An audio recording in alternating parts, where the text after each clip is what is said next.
The Grand Am family gathers for a Mother's Day special in the Garden State where the weather is perfect, the season in full swing, and the outcome as unpredictable as ever. For the 5th consecutive year, New Jersey Motorsports Park welcomes the Rolex Sports Car Series. For this, the Global Barter 250. It's round 4 of the 13-round championship.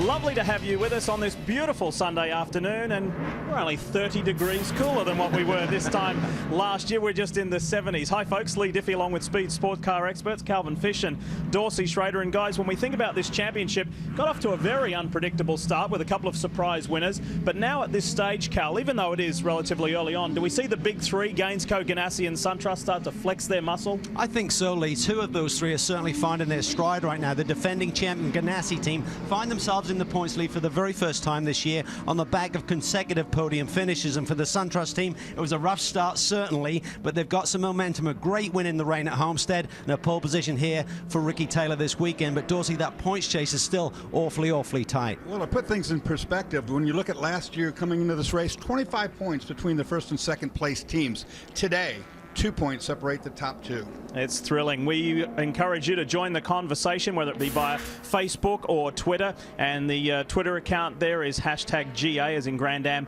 on Speed. So join the conversation. We are live. Send us your thoughts and opinions. Now, if you weren't with us 2 weeks ago from Homestead Miami Speedway, this is what went down. After an early non-finish at the Rolex 24 and then controversial contact at Barber with Darren Law's Action Express Daytona prototype, things finally turned around for the SunTrust Corvette team at Homestead. They were out in front when the race was stopped 52 minutes early due to treacherous driving conditions. During the early stages of that race, Enzo Podolico's number 8 Star Works Ford Riley and the Barber winning number 90 Spirit of Daytona Corvette driven by Richard Westbrook made contact while battling for the lead, handing the top spot to SunTrust Ricky Taylor. The Ganassi duo of Scott Pruitt and Memo Rojas finished runner-up, but now have the points lead. It was the 6th race in a row they didn't win. Their last victory here at New Jersey 1 year ago. Well, with 3 different Daytona prototype teams splitting the first 3 rounds of this year, there's still quite a few teams that are looking for a win. Peter Barron's Star Works team came oh so close at the Rolex 24. And then there's Action Express, still seems to be trying to figure out this new Corvette. Surprisingly, Ganassi, they haven't won since July, and Gainsco desperately looking for a win. 14 drivers are within 9 points of this championship lead, and Alex Gurney and John Fogerty are not on that list. At Homestead, the Red Dragon experienced an engine fire related to water in the engine of the electronics. They are now 15 points out of that championship lead. If they don't have a strong finish today, their championship hopes could be fading. This Daytona Prototype Championship is oh so close, and GT is just as exciting. Homestead saw the first victory for the Ferrari 458 in Grand Am competition in only its 3rd race. Co-drivers Jeff Siegel, a Philadelphia native, and New York's Samir Asentado now lead the points. At Barber, Sylvain Tremblay and Jonathan Bomarito were the first to the checkers in the tried and trusted number 70 Speed Source Mazda RX-8. They're also the only repeat winners here at New Jersey. And the Rolex 24 at Daytona, the biggest race of them all, was captured by the number 44 Magnus Racing Porsche, with regular drivers John Potter and Andy Lally victorious, joined by that event by Richard Leeds and Rene Rast. And when you consider the teams in GT who have not stepped on top of the box yet, for the Porsches of defending champion Brumos and TRG, hasn't been a lack of pace, been more a lack of racing luck. Then for the big booming V8s of Turner BMW and the Stevenson and Auto House Camaros, some of it's the dearth of luck, but more importantly, they say they're hampered by running a small rear tire compared to their weight and power. They can't keep the tire alive. In qualifying here, though, Stevenson hit a setup, and a motivated John Edwards, back after missing 2 races for a skiing-related injury, was on form, on pole by half a second over the field. 2nd through 11th, though, covered by less than a second, and right in the middle of that, one of the great stories, guys, a brand new team, Limitless Racing, has shown up, recently took delivery of an Audi R8, has fully embraced the concept of a customer program, tested it as is, showed up here, put it on the outside of that 2nd row. Just a great story. And of course, happy Mother's Day, everyone. Indeed, Greg, on both accounts. And let's highlight and congratulate our Total respective pole sitters, Ricky Taylor and John Edwards, two very talented young men. And guess what? These two guys sat on their respective pole positions here at New Jersey Motorsports Park 12 months ago. The Subaru starting grid rolls in at the top of your screen, and the co-drivers as well. You'll see who is where. So we've got weather on our side. Nothing like Homestead Miami Speedway. Nothing like what is traditionally here at New Jersey, where it's in excess of 100 degrees. Comfortable day, good field, good championship story, and we've got a 22-year-old pole sitter alongside a two-time Daytona prototype champion here at Thunderbolt Raceway. Let's go racing, and Ricky Taylor, the pole man, gets a good one, but look at Ganassi on the inside. Memo Rojas was forceful. He was, and he now flicks to the outside of Ricky Taylor. He's looking for the lead. They bang doors down in turn one. Awesome job by Memo Rojas to get that car up there from third place to second in just turn one. Fogarty had to give way there as they entered the chicane area. We knew we were going to be in for an exciting race today. Why? I've never heard so many of these top Daytona prototype teams saying, we can win today. These guys are pumped. Track position is everything, Calvin, and right now, being aggressive at the start is a good way to get that positioning. It really is, because everyone believed, yes, the SunTrust team got that pole position. What will their longevity be like on these long runs? Will they keep that pace? Now they've split from that Red Dragon, which everyone felt had good long run pace here this weekend. So a good break for Ricky Taylor with Rojas in the second position. As you would imagine, the competitors of SunTrust Racing were saying, hey, they got lucky. We understand Homestead was called short. We'll see how they go next time at full race length. But I like the way that Ricky Taylor launched from that pole position. And speaking of pole, it's been snatched away from John Edwards to his former team. Speed Source Principal Sylvain Tremblay leads the way. Sylvain Tremblay in the Mazda, now remember, has won the last 2 years in a row here. Going for a three-peat, has got that lead. Yeah, and there's a new tire on the GT machines this weekend. Is coded GTR, the road racing derivative of the Continental tire, and everyone's really liking it, but they really feel it will work very well on the Mazda, which is ominous for the rest of this field, bearing in mind their history here at New Jersey Motorsports Park. Mazda, Camaro, Porsche, Audi, and then Chevrolet Corvette for that Marsh Racing wheeling machine. Look at Elavan Goulart there in the 08. Great start. He wasn't only fluking it in qualifying, he is going on with it, proving it was no fluke. We'll get some pressure from behind there. That look at him bounce the curb there, Dorsey, really sideways. Boris said right behind him in the 31 wheeling Corvette, and you're right, Calvin, launch it. You have to use the curbs here. This is a very narrow racetrack, not a lot of racing room, so the curbs are essential. 42 is the Salins Mazda RX-8 of Wayne Nonamaker. That car was on the podium here last year. He and Dane Cameron have come together like a really strong combination already.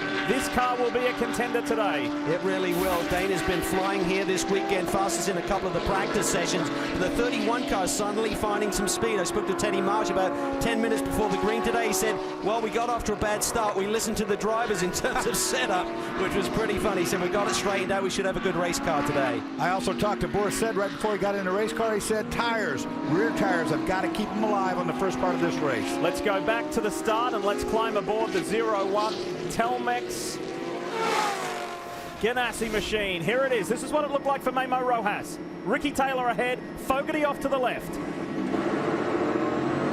Memo timed that absolutely perfectly. Ricky was stacking everybody up with a little jostling right there. Memo nailed it. He did. Ricky defends the inside line, but look at Memo really in on deep on the brakes. Ricky maintains the inside line. Fogarty's going to be to Rojas's right, but he has to give way there for turn two. These guys know that it is challenging to pass at New Jersey Motorsports Park. You've got to do it. You've got to be opportunistic. You've got to make the most of it when you can, like Rojas did. Yeah, they realize, they feel they're still a little bit down on straightaway speed, but the lap time is pretty good. Look how close it is there. You see there, the rear fence there on the 01 car may have got clipped by the 99 machine. Let's take another look at it. Oh yeah, a little bang right there. Nothing much. Might have got, another one did there. Get the front template. Yeah, got that little wing on the left front of the 99, I believe. And there was a little nudge there too between Terry Borchella and John Fogarty. So it was all going on that opening lap, and that lead margin that Ricky Taylor once enjoyed has been extinguished. Rojas is right with him. Wow, this is a surprise. Everyone thought that the Ganassi team may be a little bit off the pace here. They seemed pretty confident this morning when I spoke to them, so we've got a pretty good race car. We've got to play the strategy right, but this pace by Rojas is very impressive. They were quite a ways off in qualifying, Dorsey. Yeah, I agree, totally. We haven't seen the speed out of the Ganassi guys in any of the practice sections or qualifying for that matter this weekend. For this car to be jumped to the front and be contending is somewhat of a surprise.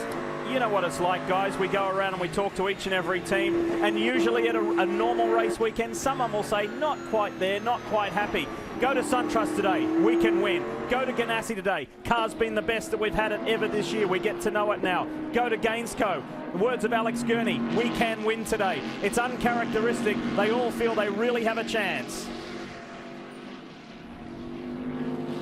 We'll see if this SunTrust Corvette can continue the momentum from Homestead Miami Speedway. Ricky Taylor up and away. So are we. You're watching Sports Cars live on Speed.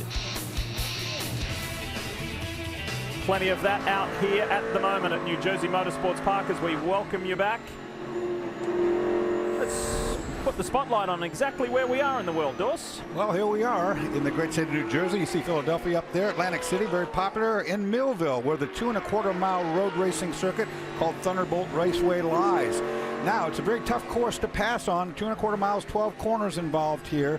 We'll see a lot of side-to-side action. It's called Thunderbolt Raceway in honor of how the local area, one of the reasons the local area was made famous, of course, because of the P-47 Thunderbolt aircraft, in which some more than 1,500 pilots trained during wartime days. Let's have a look at the news and notes this week, Cal. Great to see Doran Racing back with Paul Tracy, PT, behind the wheel along with Jim Lowe. They shared the car at Daytona. Michael Valiente is going to be doing 4 races, some for Antonio Garcia, as he has Corvette racing responsibilities this year. And great to see that Limitless Racing R8 in competition for the first time in the Grand Am Series. In Daytona prototype, Ricky Taylor leads Momo Rojas, John Fogarty. Nothing's changed there in GT. Likewise, in the top 3, it's still Mazda for Sylvain Tremblay, the 57 Camaro of John Edwards, and then Andrew Davis. One positional change. Boris said in that Corvette has got by Elevan Goulart in the Audi R8. Remember, in DP's, Dors, nobody has won twice here at New Jersey Motorsports Park, and as you said at the top of the show, this little black Mazda is going for 3 in a row. Seems to be like a really good racetrack for this car. That's the lightest car in the GT field. The corners here in New Jersey are real long corners. In other words, instead of being 90s and choppy corners, they're more like 130, 160 degree, 80 degree corners where you're in the corner a long time. It grinds the tire quite viciously. One of the great things about sports car racing is it attracts drivers from all walks of the sport, whether it be NASCAR or former Formula One drivers or IndyCar drivers. Yep, we got one of those there, a former open wheel champ. PT, Paul Tracy's in the house. Yeah, Paul Tracy has participated in the Rolex 24 for a few years, and the last time we saw you at a sprint race was Mexico City a few years back. Nice to see you back behind the wheel, but a few weeks ago you pretty much said, I'm done going after the open wheel rides. I'm going to focus on sports cars. Yeah, I mean, I had a long, great career in Indy cars, and, you know, I had made a 22-year career, so, you know, it came to a point where it was time to turn the page, and now my focus is here on the Rolex Sports Car Series, and I've always loved doing these races and doing the 24-hour. It's just a treat to be here. You guys are running the older style bodywork this weekend. Is that a little bit of a handicap? I mean, it's tough to compete when you have new generation stuff. The newer stuff's always better, but Jim's doing a great job. If we can stay on the lead lap here in this first hour, and then I'll get in and try to finish it out and get a good finish for us. Well, we're hoping to see Paul at least 2 more races this year. Greg? Well, playing a serious game of pursuit is Lucas Luhr. First of all, in Monterey yesterday, you had a lot of success with a win. Congratulations. Did the overnight. You're here. You guys had to start at the back of the DP field. First of all, how's things going for Alex right now? Oh, so far it's good. We knew it's going to be tough. You know, we had to fly overnight. And Alex, he was even later than me. So he showed up in the plane with all his suits still on and everything. So that made me laugh a little bit. But no, so far it's been good. You know, we did a couple of laps this morning. I've never been here. At least Alex knows the track. But so far, you know, we are in very good shape. And hopefully, you know, as the race goes on, we can make our progress to the front. And you've, I understand, made the commitment. You've moved here to the States now, full-time resident. Yeah, no, driving both series, you know, fly 30 times over from Europe to the US, so it's not so nice. So my family is at Boca now. Hello, guys. and we're enjoying the nice weather here. Absolutely. Compared to last year, you lucked out. You don't have to use too much of that cool suit. Now, I ask you guys, would it make you nervous if the guy in the airplane next to you came in with a fireproof suit on? I understand there are photos of Alex Popov getting on a commercial flight last night from the West Coast to here, still in his driving suit. Hey, key points, the Continental Tire keys to the race. Cal, talk us through them. Well, tyres, we talked about already, there's a new generation of the GT tyre called the GTR, which has performed really, really well here. What it has done is sped up the GT field a little bit, so passing is going to be tough for the Daytona prototypes. This is a tight racetrack, tough to get by anyway, and the GTs are really flying this weekend. Also, it's a lot cooler. You talked about it, Lee. Cooler for the drivers, really a lot cooler for the tyres, so they can really extend the run on these tyres here before needing to change like years past. And taking it one step further, keeping a cool head because it's very close in proximity. A lot of bumping and banging here.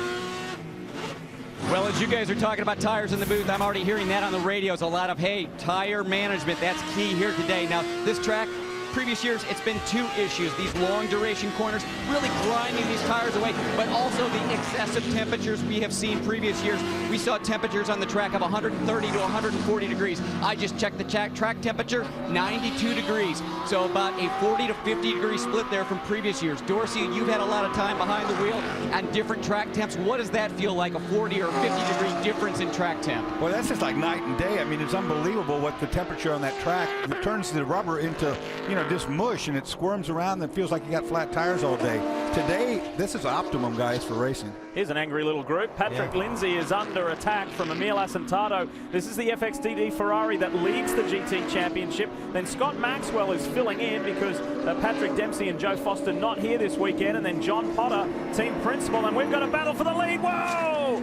Well, that R8 Audi just got in the way of Memo Rojas, and Ricky Taylor went the right side. Rojas went the wrong side. Yeah, he tried to use it as a pick, and suddenly that road was blocked for Memo, and Ricky was on the outside, nowhere to go. 41, a quick spin there. There's a little bit of runoff area around this racetrack, so that's the good news if the boys do take off course. It was worth taking that risk, though, for Memo, though, trying to take that split. He was going to go one to each side. We'll take a look at what it looks like on board. Oh, and that's what happened to Charlie Putman. He was in the middle of that, and he went out onto the grass. Got run off, yep, sure did. It's turn 8 into the turn 9 area. And Mabel can see the R8 up ahead. Ricky decides to go to the right. Really, he picked the right move there because that R8 was going to take to the apex right here and block Mamo ultimately. Again, though, a risk worth taking, and you can see he was ready to jump on the brake if it didn't work when it didn't. There is Charles Putman, a former Continental Tire Sports Car Challenge Series champ who is in his full-time 41 ride this year. Top 3 have bunched up courtesy of that little scrap because John Fogarty in the red Gainsco Red Dragon has caught the back. So too has David Donahue. You may have noticed on the screen, Terry Borchella has dropped back to 9th in car number 9, and we are not sure why. We'll endeavour to find out for you because it was a great start from Borchella. He'll hand over to Joao Barbosa. No JC France this weekend, so Terry enjoying a lot more time behind the wheel of the Action Express Corvette. Well, guys, you know, early you talked about the contact between the 01 and the 99 and that it affected one of those dive planes. John Fogarty told me earlier they were working on a race setup which was sort of mid-downforce. This is a high downforce track for speed, but in traffic, with the following for so long, sometimes you don't want downforce, so you have straight line to get by these cars.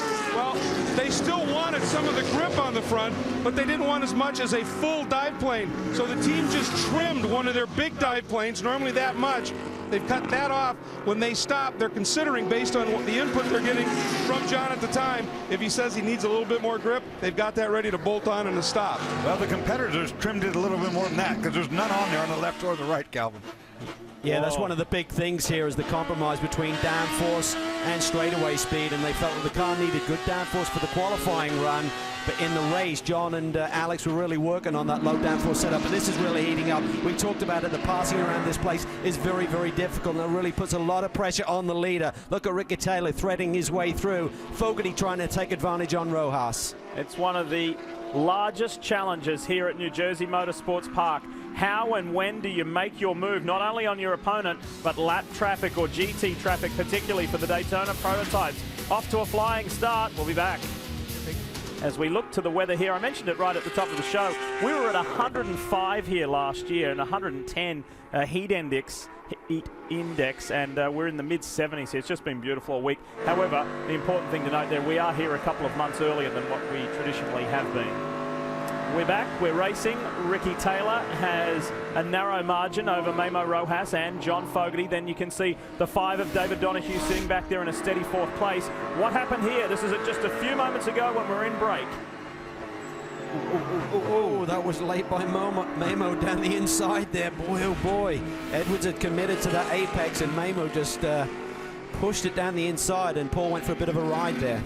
Didn't spin though, so I don't believe it'll draw a penalty, but for rough driving, it was just a little bit optimistic getting in there that deep. About 130 miles an hour as they almost take off over that rise there. The track has been changed from the first year where they literally caught air, put in that chicane area to slow them down on the approach, but very fast part of the racetrack. This is great racing. We've got the top 4 Daytona prototypes nose to tail. Taylor, Rojas, John Fogarty, and David Donahue. They're doing a really effective job of getting through GT traffic. And at this point, only the drivers in those 4 cars know what kind of tire degradation they're causing. You have to be very, very, you got to feel that steering wheel and see if you got too much understeer. You got to be real nice on the throttle so you don't spin those tires up, or they'll definitely fall off before the fuel does. Yeah, and everyone said the 99 car seemed good on the long runs, as did the 01, but the 10 car had the speed, and then right immediately after that qualifying run, Max Angelelli went to Ricky Taylor, said, right, we have the speed now we need to keep it. Look at this fight in GT. That's 1-2 in GT right there, and they're about to be gobbled up.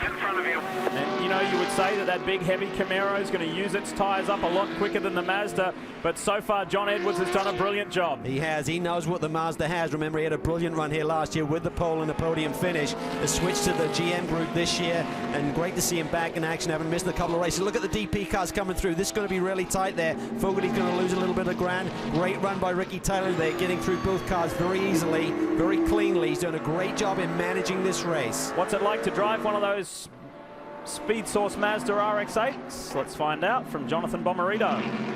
And he and Sylvain Tremblay finished 12th at Homestead because of a sticky throttle, but now they're at a racetrack that always seems to suit the Mazda well. Why is that, Jonathan? Yeah, we're trying for 3 in a row this weekend.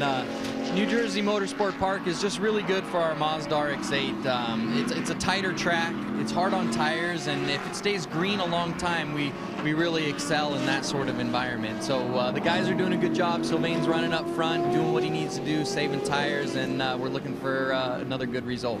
A little bit lighter car, better on tires. Greg? Well, from tried and true to absolutely brand new, the Audi R8. This is its first season. Brad Kettler, you sort of head up Audi North America's customer program, if you will. Brand new team here with Limitless Racing, a great qualifying run, and of course APR continuing from the start of the season. What's the take currently on how things are going?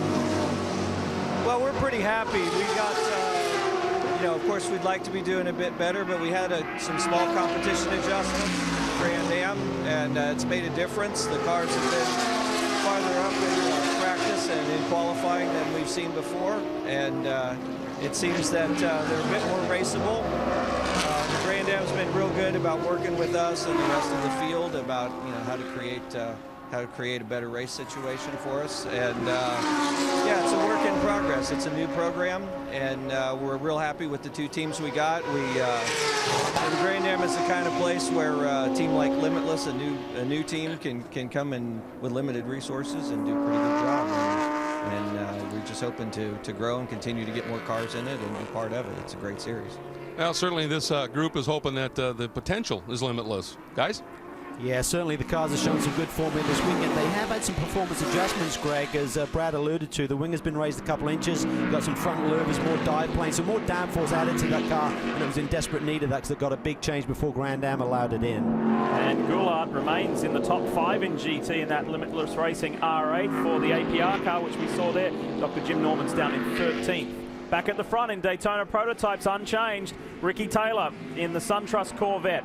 That Telmex Riley BMW with Memo Rojas sitting second ahead of John Fogarty in the next best Corvette for Bob Stalling's Gainsco Auto Insurance racing team, and then the first of the Action Express Corvettes. And just to update you on the Borchella story, we understand Terry had a slight spin earlier. That's what sent him back about 5 positions, but he's making up for lost ground. Starting to see a little wiggle out of the back of the 99. Watch for the rear tires to start to go off. 17 laps down, and we've been caution-free the whole way. This has been a great start. Hope you're enjoying it. Grand Am live here on Speed. That's the kind of action and entertainment you can expect from the Grand Am Rolex Sports Car Series. And let's bring you right back to a point that Dorsey made about the series points right at the top of the show. At the same stage of the championship after 3 rounds this time last year, the margin from first to second was 25 points. It was huge. This year, there's 5 points blanketing the top 4 combinations, top 5 combinations. This is a super tight championship. It really is. In fact, there's 14 drivers separated by just 9. And look at this in GT, Dorsey. 10 drivers separated by 9 points. It's all to play for right now. And we expect it in GT. They've always put on a good show like that. But this year, nobody's taken command of either class and really run with the ball yet. We're waiting for that. And that's the way we like it. We're going to show you something, a bit of a close call while we're in that last commercial break. And this is on board the FXDD Ferrari. Take a look at Dr. Jim Lowe up ahead in that orange Doran Dallara prototype. Whoa, whoa, whoa. Got it.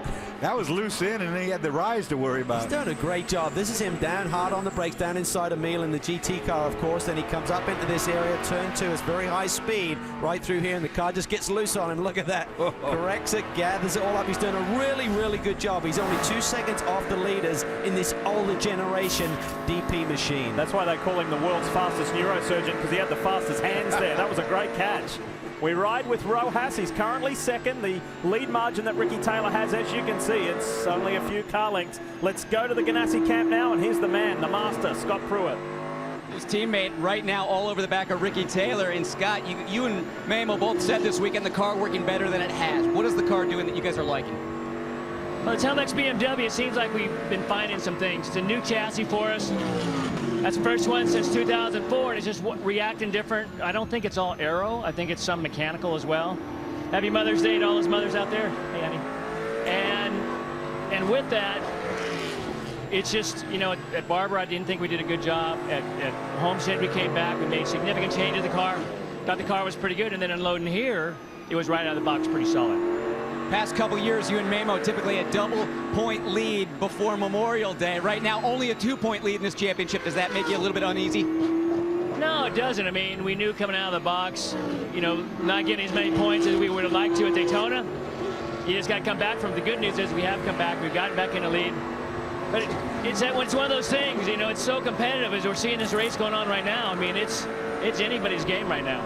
Yeah, top 4 cars, nose to tail. Greg? Well, we've got a great battle unfolding in GT in the battle for third, and Boris in the Whelen Corvette looking very, very racy. And Eric, obviously you're excited about what you're seeing on track right now. Yeah, I am really excited. But first off, I just want to say hi to my family at home. Oh, wait a minute, they're here. Yeah, I mean, that Whelen Corvette's going well right now. Boris doing a good job in the 31 Whelen. This track kind of owes us one. We had a fast Whelen Corvette last year and led for a long time, got tangled up with a lap car. So, I mean, hopefully we can get that car back out front. The Mazda's looking pretty strong right now, but Boris is trying to maintain and have a a good car over a long run. This track's tough on tires, so I think I learned a thing or two yesterday's Continental race. So try to use that to my advantage today and just be easy on the tires, but be quick enough. And I found a few places I can make up some time. So I mean, I'm looking forward to it. I think just try to get this Whelen Corvette right towards the front. We need a good finish. It's been a tough year for us so far. Absolutely. When you look back to that race last year, guys, there's not a lot of empty water bottles laying around here. What Greg's alluding to there, you may remember that Boris said was very frustrated with one of the Dempsey cars and drivers and threw a plastic water bottle at him, and they exchanged a few niceties.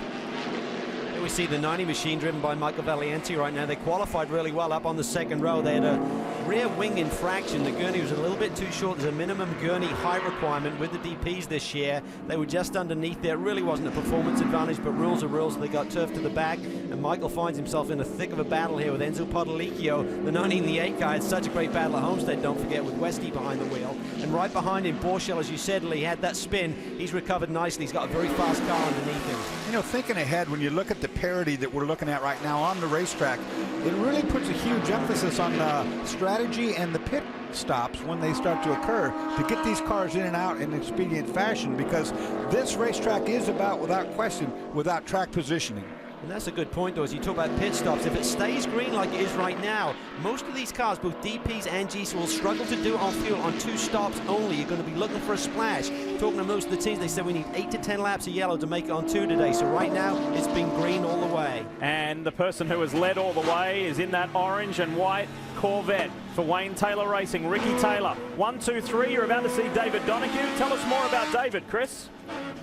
Well, just listening to David Donahue on the radio, lap 22, he said that he is pretty tight in the middle of the corner, and then when trying to accelerate off the corner, has no traction. So he was asking the team if they could give him any advice on what he should be doing with the bars. The team responded, try softening the rear and stiffening up that front, see if the car works any better. But David, your pace is really good. It's right there with the leaders.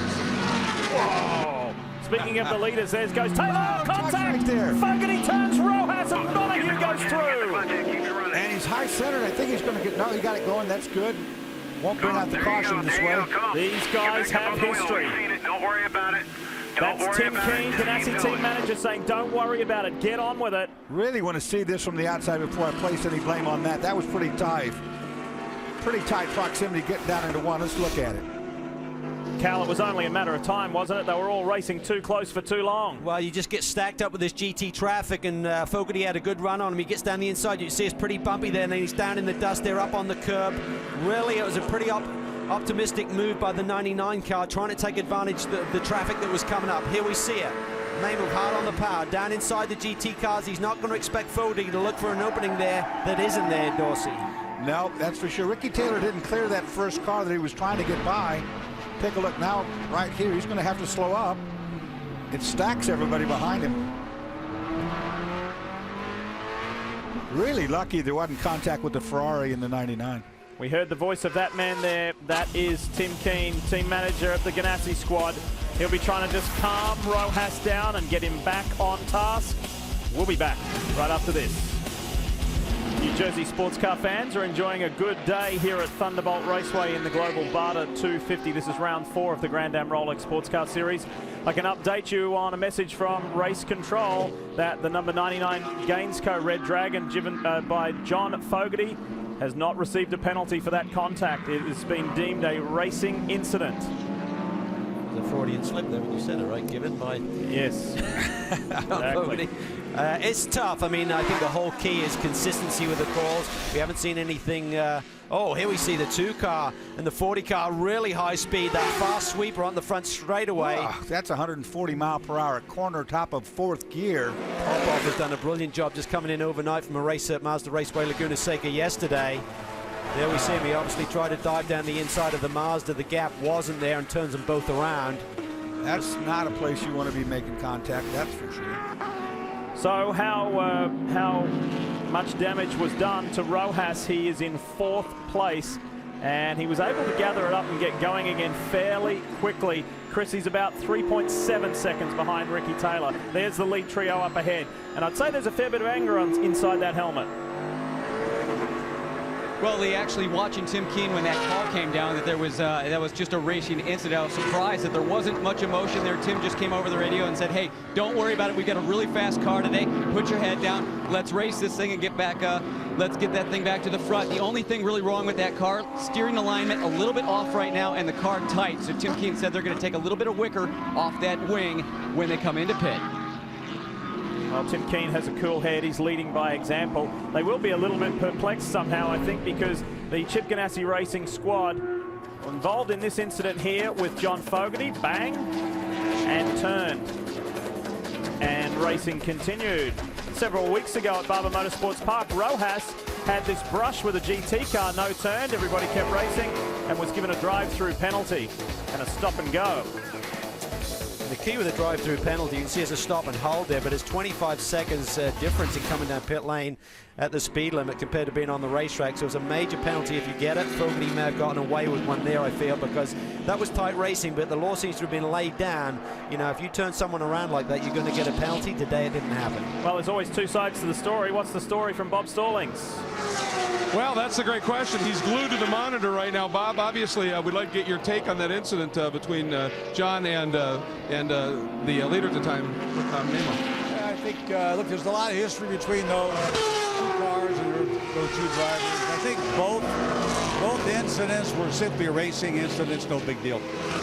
Well, we've received word that at this point it doesn't look like there's going to be any penalty issued, so clearly he got away with one, and obviously it's an intense battle for second. Now he's got it.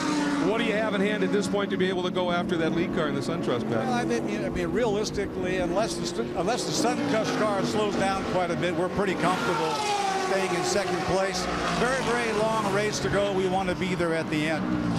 All right, and obviously they're working hard to do exactly that, and in the background you may have seen Mr. Gurney getting ready to get on board. Well, more dramas on the track. The 99's got trouble. Left rear corner is broken. Yeah, he's broken suspension on the left rear. They had gotten together. The 90 went on, but there was contact, and that left rear is definitely askew.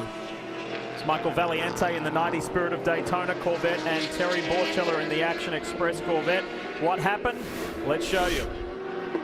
Well, just good hard racing so far right here. Well, Podlicchio had got, because the 90 car was behind the 8, and then suddenly Terry dives it down the outside here. Oh, it's the 2.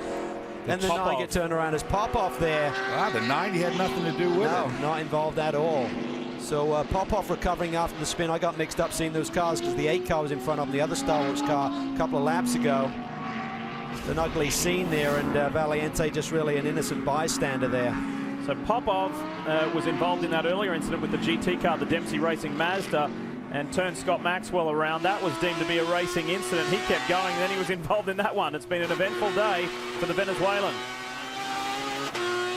This is Scott Maxwell riding on board the Mazda 40 car. They work their way through the infield. In GT, Tremblay leads Edwards, leads Davis, Said and Goulart. The top 5 have not changed. Wayne Nonamaker still doing a good job. You just saw him there, and the 42 is running in 6th place. There's our GT leader right there. And I'll tell you what, the margin between 3rd of David Donohue and 4th of Memo Rojas is reducing rapidly. Yeah, Rojas' company's been on the laps a lot faster than the leaders, about half a second a lap faster. He's got to deal with this GT traffic. Right now, he's got to be so careful there. This is our leader in GT. He's not going to give you a lot of room. He doesn't want to eat up any of his lap time by letting you through. There you can see how difficult it was for even a DP car to get around a GT car here at New Jersey, Dorsey. Well, there's not a huge time difference here, Calvin, between those two classes, as this racetrack is so tight with so many corners that the 2 speed differentials are probably the tightest here we've seen. Now hearing that the 290 and 9 incident was a racing incident, so I think there is probably Alex just really trying to regroup after that off. And he had that pack closing in on him, so but major drama. Remember the 90 car, they're really looked at as a serious championship threat this year, back off that win at Barber, and got a little bit unlucky with the shortened race at Homestead. Otherwise they could have been a factor there too for the win. Also, another thing you're going to see as the race progresses is that this is a 1-lane racetrack, very narrow, hard to pass on. When cars try to make a passing attempt, they have to go offline. When they go offline, they get in where the dirty part of the racetrack is. That causes those kind of skirmishes. Chris? Well, Terry Borchiller's limped his way back to pit lane, and you can see in this left rear corner, some of the suspension broke back here, so that rear wheel just kind of towing in and out as it came down pit lane. And yeah, definitely left rear suspension. We got some broken parts back here, so this is going to be a long stop. These guys are out of this fight. And that's a shame because it was a strong start from Terry, had that minor spin, got going again, and was making up some good ground before getting taken out by Alex Popov. We've had plenty of action, but the 2 class leaders have been rock solid here in New Jersey. No wonder. Hey, you might have grabbed a snack in the break. Memo Rojas has grabbed 2 positions. You must be saying, what? Yeah, there he is. He's vying for the lead. This has been quite the comeback from the multi-time Daytona prototype champion. It has been an incredible drive, not only to make his way back to that lead quartet, or that lead trio, but then get past 2 of them. How did he do it? We're about to show you. Unbelievable. I tell you what, this is one of the most impressive driving stints I've seen from Mamo in his DP career. Just a brilliant recovery. How did he get into that second spot? Well, look up ahead. There's a lot of traffic coming through the high-speed part of the racetrack. Watch Fogarty go to the outside of this Mazda. He gets stacked up, as does Donahue. Well, guess what? Mamo got a brilliant run. 2-in-1 move, Dawson. Mamo saw that happening. He backed off his throttle. It takes a lot of education. It takes a lot of guts to do this. He slowed himself up so he could get a run at him, and he just whistled right by. And I agree with you, Calvin. That's the best piece of driving I've seen Mamo have, if not in his career, certainly for a long time. We got activity on pit road. What's happening, Chris? Yeah, it's going to start getting busy down here. Our GT leaders in and Jonathan Bomarito already behind the wheel, fuel, tires on that car. And guys, I'm hearing some rumors about a big Mazda announcement relating to Grand Am coming up in the next few weeks at Detroit. Yeah, we've heard they've been working on a different type of power plant. Now for their rotary engines, we'll see what's coming down the pipeline, Chris. Starworks team, this is Popoff turned over to Lucas Luhr, I believe. Won't start. Both those drivers came in overnight, landed in Philly at 7:30 this morning. Quick trip up to the racetrack to make the warm-up. Trouble with the restart on that car. You see the crew pushing them as we watch the 42 Salen's Mazda. This is a normal pit stop for these guys. They get away clean. Remember last year here it was 1, 2, 3 in GT. All Mazda RX-8s. 1, 2, 3 here. Look at Rojas. He's trying to get that lead position away from Ricky Taylor. Ricky has not been headed in this race. A little loose, a little taily on the exit of that turn. He knows that Rojas means business. This is brilliant racing. Ricky Taylor hanging on for dear life right now. Rojas is hooked up, as is Donahue. I'd have to say the second and third place cars are a little bit stronger than Ricky Taylor's car right now. He is just hanging in there. This is all Ricky Taylor if he can maintain this lead. And Rojas has got adrenaline on his side, not only because he got bumped off the road, but also that beautiful double pass he made for second place. Now he's got that adrenaline, wants the lead. Here he comes. Mid-corner, Rojas was going for it. The Marsh Racing Whelen Corvette is in. Great opening stint, Boris said. Absolutely fantastic stint, and it is Kern who's going to be getting on board. I asked Eric if they're going to make any changes. He said just some tire pressure changes, nothing major. Said Boris kept yelling for wedge, but they can't do that. So they're going with the tires. Also, the number 60 Shank MSR entry was in and out as well. So pit lane very busy here. And guys, just before all of this, the number 8 Starworks entry also made a stop.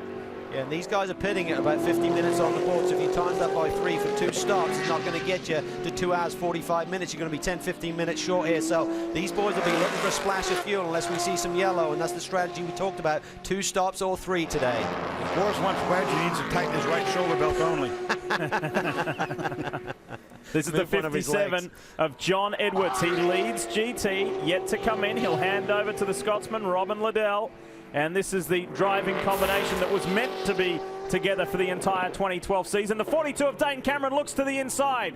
He's only just climbed aboard that car and he's looking racy. Yeah, well, he's a lap down essentially, so he wants to jump back on this lead lap. He's on fresher tires than Jonathan is, so he's going to try and make this move. It's the leader of the race. This is not for position. This puts Dane Cameron back on the lead lap. We've just been talking a lot about Boris said. Here he is. Boris, awesome opening stint, obviously, putting a lot of pressure on in that battle for third. Car looks pretty racy. Yeah, I mean, the Whelen Corvette was really good. I just couldn't find a way around that Porsche. I think I was a little faster, but yeah, I got to give him some respect to Andrew Davis. But we had fun out there, and I got to say hi to my mom at home. Happy Mother's Day. Happy Mother's Day to my wife, Dan. I love you.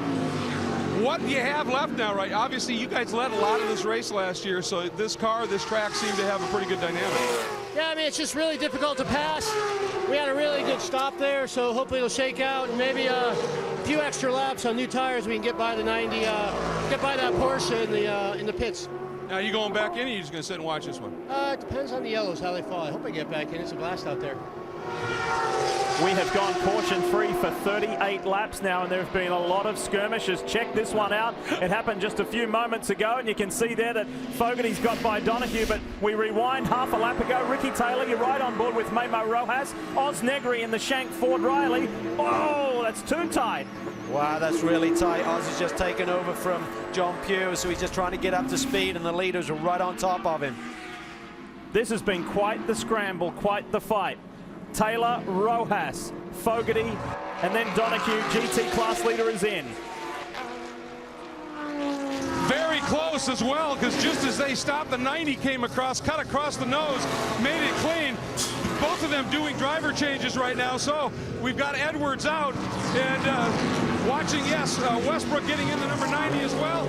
We are down and away, very gentle on the exit, didn't want to clip that tire, and they are done. Look good, the number 90 is underway as well. Two very good stops by two very good teams. And we've got a new race leader. You may have picked it there. Memo Rojas in the Ganassi BMW leads the way. This is a fantastic drive by Memo Rojas. I mean, unbelievable. He is in the thick of the battle, got turned around, dropped about 6 or 7 seconds, made that up, and has taken the lead before he hits the pits to turn it over to Scott Pruitt. Brilliant drive by Rojas. And brilliant coaching by Tim Keane, the team manager, to keep his driver calm, focused, and on task, Dorse. That was the amazing thing about it. That wreck was hardly over when he started to calm down. Take a look now. Memo Rojas gets on the throttle early, gets inside Ricky right here. And Ricky's not going to do anything. He knows he's there. Yeah, and Ricky's hanging on his tires. I think they're past their best, Dorsey, and I don't think he has the grip. Rojas recognizes it here through this twisty section. When you're in the lead car and you see a guy run you down like Rojas did, you know you have nothing for him right now. You just got to play it out. Race isn't over yet. He roughed him up a little bit, but he just said, time to go, fellas. This is Paul Tracy on board for his first run at New Jersey Motorsports Park in the Doran Delava. They, you can see there, they're representing Drive for COPD, chronic obstructive pulmonary disease. They're raising the awareness and helping research with that. PT looking forward to this run. We'll see him a couple of other times this year as well with Dr. Jim Lowe. So, and we see the car and the driver who led for the majority of this race thus far brings it to pit lane. Ricky Taylor out. Great job. Max the Axe Angelelli climbing aboard, Chris.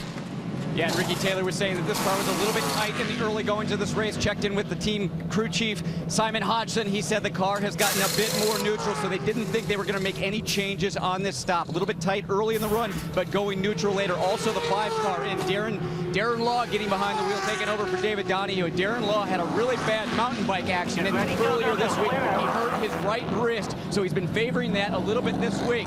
But he's going to have a long run in front of him to see if he can make 2 hours on that hurt wrist. 10 car beats the 5 car out. It was going to be really tight on fuel, doing it on 2 stops, 55 minutes, not nearly on the board, so it's going to be really, really close for these guys. If they get any yellow, they could do it on just 1 more stop here today.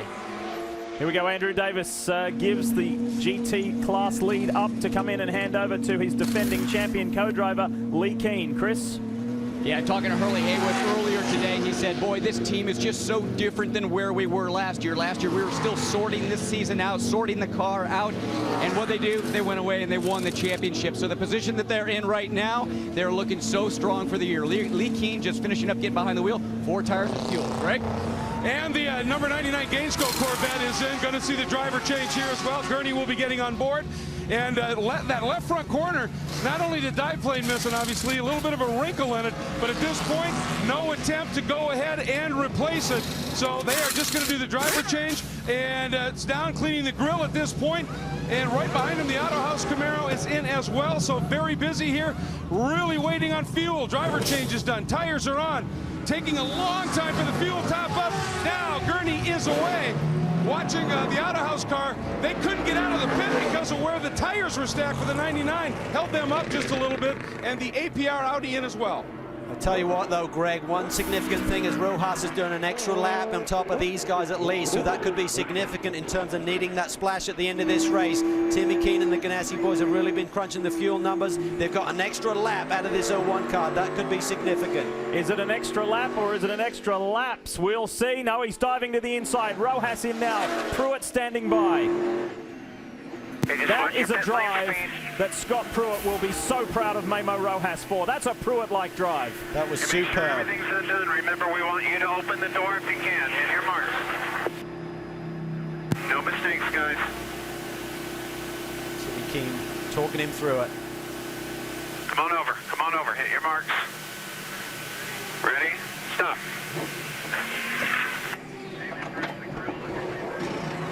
Well, Memo Rojas had reported that the car was a bit tight during his run. They might make a wicker change at the back of this car, going with a little bit smaller gurney on this wing, so I'm going to keep an eye on that. Otherwise, obviously, they've got an incredibly strong car. Yep, they're going to do this wicker change, going with a little bit shorter gurney at the rear wing. And guys, I was trying to pay attention to the laps that they were doing, and I think they got 2 more laps in than the 10 car and the 5 car. I'm not for sure, but I think they got 2 more laps. Here comes the 10.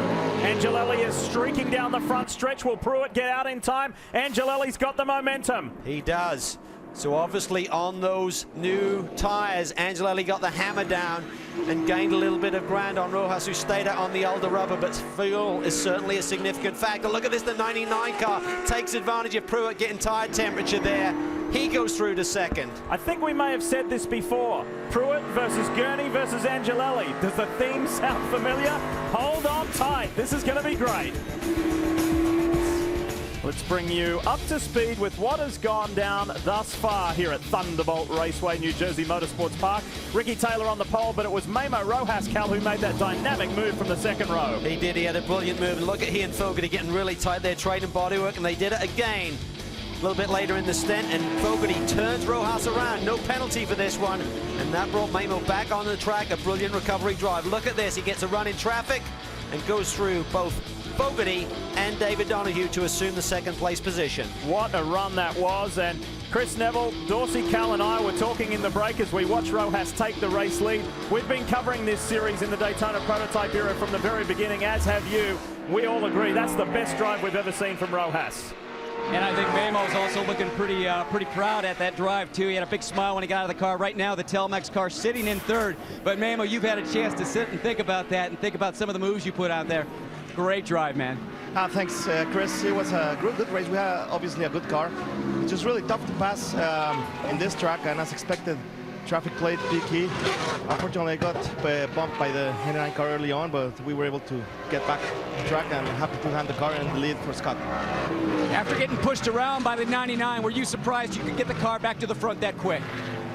Well, no, I was surprised he actually hit me because he owed me like 5 from the last few years. But, I mean, anyways, I'm glad we did it the right way. We came back, we passed him clean, and you know, we're back in the lead.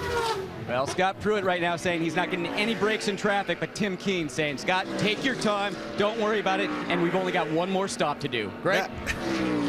Well, you mentioned the close quarters racing, if you will, with the 99, and of course John Fogarty behind the wheel, and boy, that was some intense goings on in that first stint. Yeah, happy Mother's Day, Mom. Happy Mother's Day to my wife, Will and Allison. If you could behave for a day, that'd be greatly appreciated. Yeah, it's awesome out there. This is a great Grand Am race. Really tight in the top there. Just the 99 Gainesco car runs pretty well. It seems to be good over a long run, but man, it's hard to pass here. As you can see, we were all fighting hard for positions down there into turn 1. Memo kind of pushed me over into the gray stuff. And I tried to slow it down, but we were all in too deep, and we kind of both came out on the losing end of it. And I think it allowed the 5 car to go by, but definitely tight racing out there. And as the run goes on, it just gets wild. Well, you lost that dive plane early, and then you got the wrinkle now in the left front of the nose. How's the car working? It's still good. I mean, the small dive planes are a pretty small aerodynamic device, and I think maybe actually taking a little bit off the nose maybe suits Alex driving style a little bit. So it's not a big deal, really. The car seems to be running well. All right, thanks very much, and we've got a great battle with the lead. Alex all over the number 10.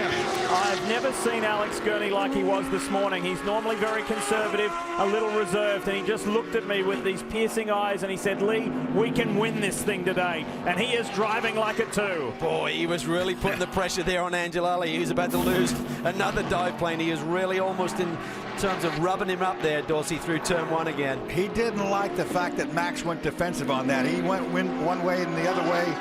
And I think this is about, I don't know what to call it, desperation, but Alex Gurney, like you say, he's got that look in his eye, and I don't think I'd want to mess with him right now. What this is doing is allowing Pruitt to close in on these two guys. Angelelli's last lap in traffic was a 20.2, Gurney a 19.7, Pruitt an 18 flat. So he is coming hard, the 01 machine. You can see that damage on the front of the Bob Stallings machine, the red Dragon there. That's just a little ding on the front left of it. That's where Fogarty got into Memo Rojas. But no ill effect so far with the performance from Alex Gurney. I don't think that'll bother it a bit. That little punch in on the nose there doesn't do anything. Not near as much as losing the 2 little dive planes might have done, but even that doesn't seem to have slowed the Red Dragon very much right now. What Angelelli has to do, he has to do what Ricky Taylor did for the majority of his stint, is maintain the lead of this race, yet manage those tires. Right towards the end, last few laps, Ricky's grip was going away. Angelelli has to think about that as well. Think about the big picture as well as the track position. Chris Neville brought up a great point earlier. Maybe they're doing this one one for 5-time NASCAR Sprint Cup champion Jimmy Johnson, who's part of the Gainesco Bob Stallings family. He's driven with Alex and John, and of course got Rick Hendrick his 200th Cup win last night in Darlington. Maybe they're driving for 5-time. Oh, look at this. This is really tight here. Here he is. Steady, boys. Here is Pruitt all over the back of Gurney now.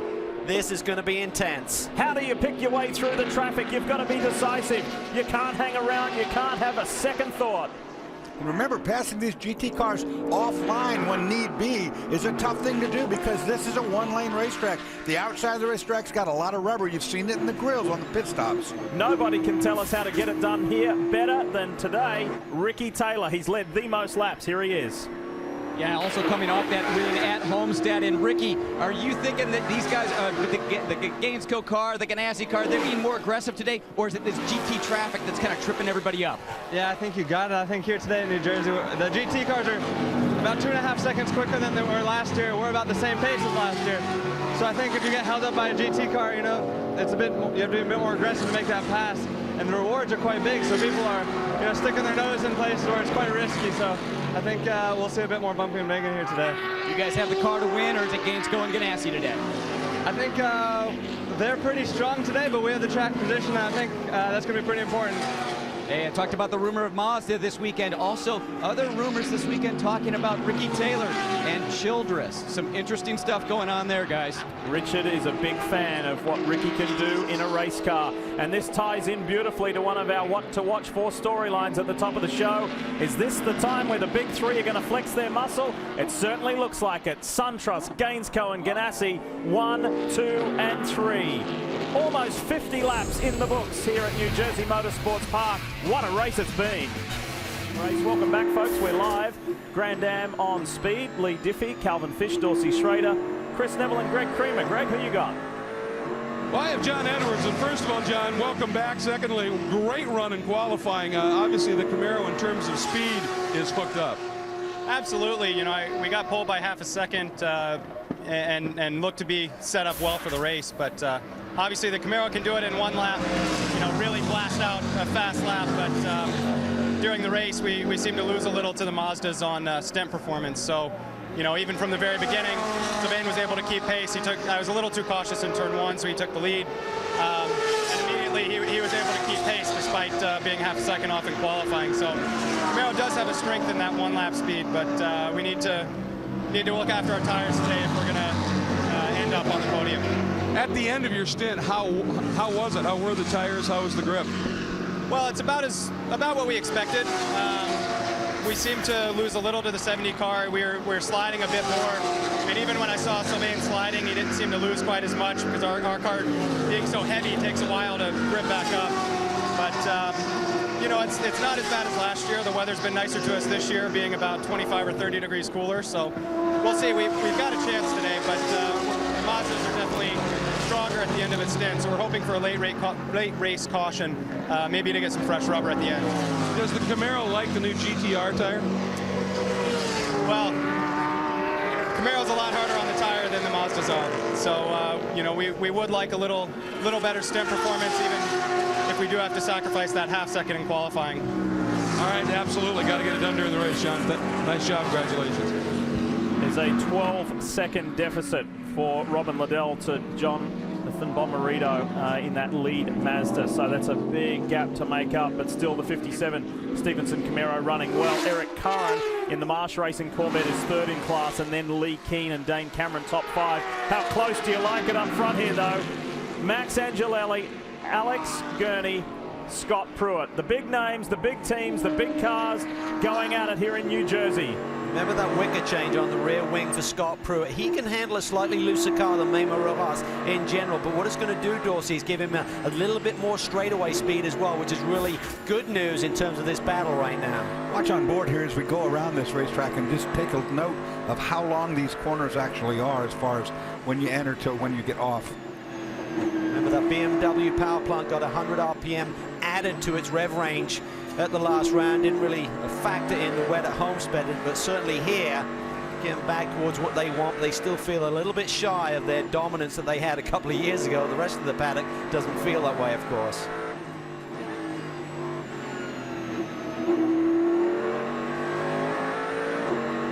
racetrack through here, running 3rd and 4th gear through 7, 8, and 9.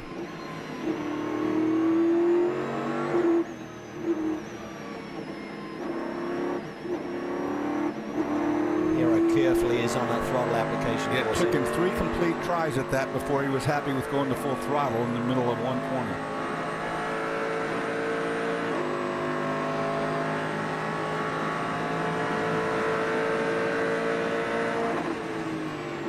Just touched the rev limiter there in top gear.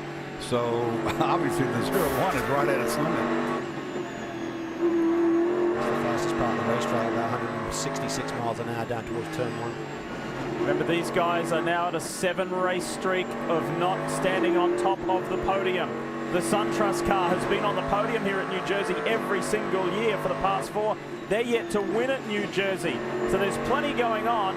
And this car we're riding aboard is leading the championship without being victorious in the 2012 racing season. Likewise for Action Express, the guys like Darren Law and David Donahue are also looking for a win.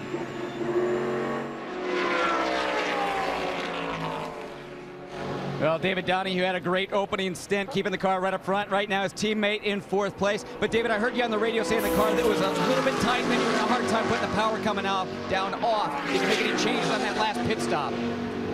Yeah, it's something I've been fighting all weekend. There's a lot of push right from the turning point. As soon as I tip into the throttle, it'll go a little bit loose. But traction was a big issue coming out of turn 10, and coming out of a bunch of the slow stuff, turn 5. So I mess with the bars and stuff. Is about as good as we can do right now. But it's surprising how well it stayed consistent, relatively speaking. And usually this place is notorious for being hard on tires, and the Continental tires have been able to hold up through this abuse. Because I tell you, it's a lot of work out there. You'll see the guys getting out. They're probably going to be falling all over the place. Well, David was telling me earlier that he's very happy with the team, the engineering that they've been doing, but they just need to work a little bit on strategy and communication. Greg? Well, standing by with the team that's chasing them right now, sitting in 5th, Mike Shank Racing. And Mike, obviously, you guys are in a battle out there.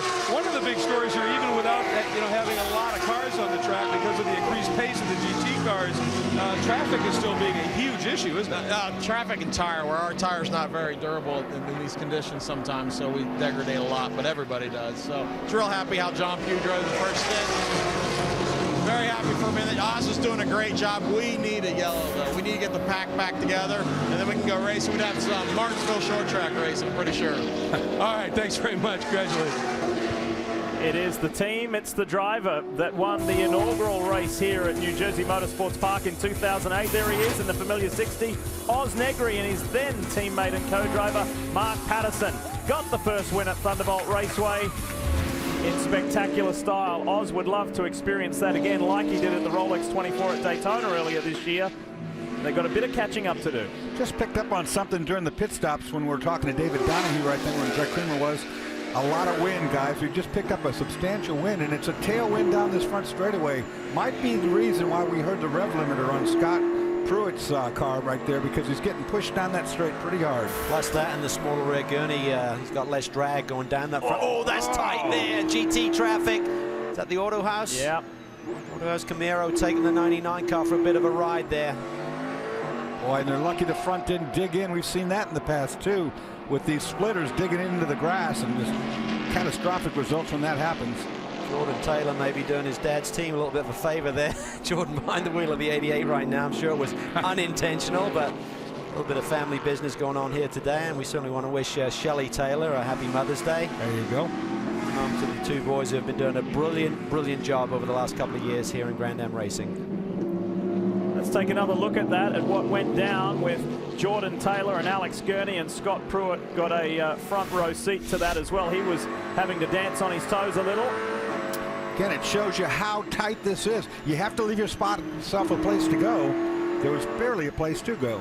For the GT traffic, they can't afford just to sit out there in no man's land. They got to try and thread their way back in, and I think Gurney had certainly already committed to going through as well, but no room. Behind this lead trio, Darren Law, Oz Negri, Ryan Dial for Starworks, Richard Westbrook, Lucas Lua, Paul Tracy, and Jonathan Bomarito. The top GT car is in the top 10.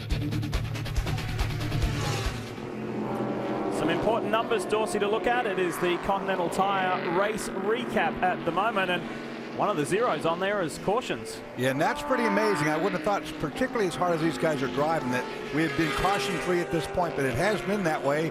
Of course, Calvin, cautions could play out as far as strategies. Well, very much so. When we talk about fuel, when we think about when these guys stopped, it was lap 40 for Angelelli and Taylor, lap 41 for Gurney and Fogarty, and lap 42 for Pruitt and Rojas. So there's a big difference there. You're right down to the wire. The 01 team have been telling Chris Neville down in the pits that they think they are good for just one more stop. The 99 car telling Greg Creamer they're sketchy. The 10 car saying we're okay. But I tell you what, if they're 2 laps shy of the 01 on their first stint, they're going to have to really work some magic on the fuel here in this couple of stints here to go. Top 3 whipped by the 94 Turner Motorsport BMW. And we should give a shout out there to Billy Johnson, who's behind the wheel, and Paul Dall'Alana, who had a huge accident earlier this week in his Continental BMW and has recovered okay. What's going on here with the APR R8? This may bring out our first full course caution. Yeah, he's trying to pop start it right there. You can see it chunking along, but it's not going to get going, and he's going to be off on a bad place on the exit of the corner. Leon von Moltke is behind the wheel. We only had 2 cautions for a period of 8 laps last year. We're running way less than that at the moment. It's been caution-free for these guys to enjoy a free-flowing run. How about the 8? Peter Barron's Starworks car. Ryan Dial has dragged it up by its shoelaces into 6th place. What does the team boss think, Greg? Well, let's find out. Obviously, a bit of a challenge here. You got the 2 cars. You had one of them. You didn't have drivers until today, and they're sitting in 8th, but Ryan doing his usual stellar job. How are the cars working? It's pretty hot out there, but first I got to say Happy Mother's Day to all the mothers out there, and it's kind of unfair to them that we're off work and they're all stuck at home with the kids. Hope the wife at home is doing good. But no, Ryan, he's out there. We fell about 45 seconds behind. I think he's about 18. He's digging. We have the Pro-Am tires out there, so we get an extra 2 sets where we try and save them for this, and it really pays off for the teams like us when it's a long green run. You'll start to see now the leaders dropping off 20, 21 seconds laps, and we're holding it at like 18. We'll bid for tires sooner for them and catch up. So hopefully, if it stays green, we're looking good. If it stays, if we get a yellow out there, it's a crapshoot on who gets tires and who doesn't. And Ryan had said earlier that without the dive planes, you're still struggling with a little bit of downforce issues. Have you found a way around that? This is one of those things. Grand Am is really awesome at equalizing everything, but this is only our 4th race with all these new cars. They know there's some work to be done. They know that the Corvettes have an advantage with downforce, and we have faith in them. They're going to get it right. We still look at it. The Corvette teams have been making mistakes, and as long as we're out there collecting points, hopefully we see something for Detroit. We're sitting duck at Detroit if we don't get any perks there, but we need to collect points here. Think championship. We're only 2 points out of the leading championship, and if we get some dive planes and a splitter extension for Mid-Ohio, things should be looking good. All right, good luck. Have a great run. Chris? Well, it's typically Patrick Dempsey and Joe Foster in the visitflorida.com Mazda, but this weekend it's Tom Long and Scott Maxwell because Patrick and Joe were racing on the West Coast yesterday, but big problems right now for this Mazda. Been sitting in pit lane for about 5 minutes now. Broken shifter, so the team trying to get that fixed, getting them back out on the racetrack. Also another Mazda out there doing well this weekend, the 42. Dane Cameron behind the wheel of that Salen's car right now. Just checked in with Katie Crawford, the engineer on that team. She said the car is working very well. However, their biggest concern is their fuel number, and it's also the fuel number on the 70 Mazda. They aren't getting the mileage that the other GT cars are getting. They're thinking that they're going to have to do 2 stops, and that second stop about 10 minutes shorter than the other GT traffic. So when they come in for that final stop, they're going to have to take a bit more fuel. Yeah, and that'll be significant, losing a few more extra seconds on pit lane, topping them up with fuel. But I think this fuel strategy is going to be big here. We haven't seen a caution fly for the 51 car that's stranded out on the racetrack. So green flag continues, Dorsey. And meanwhile, look at this. Pruitt is really putting the pressure on. He's got around Alex Gurney. He's now running in 2nd. That lack of cautions might be the only thing that can unravel the Mazda stronghold on this racetrack, having won the last 2 in a row.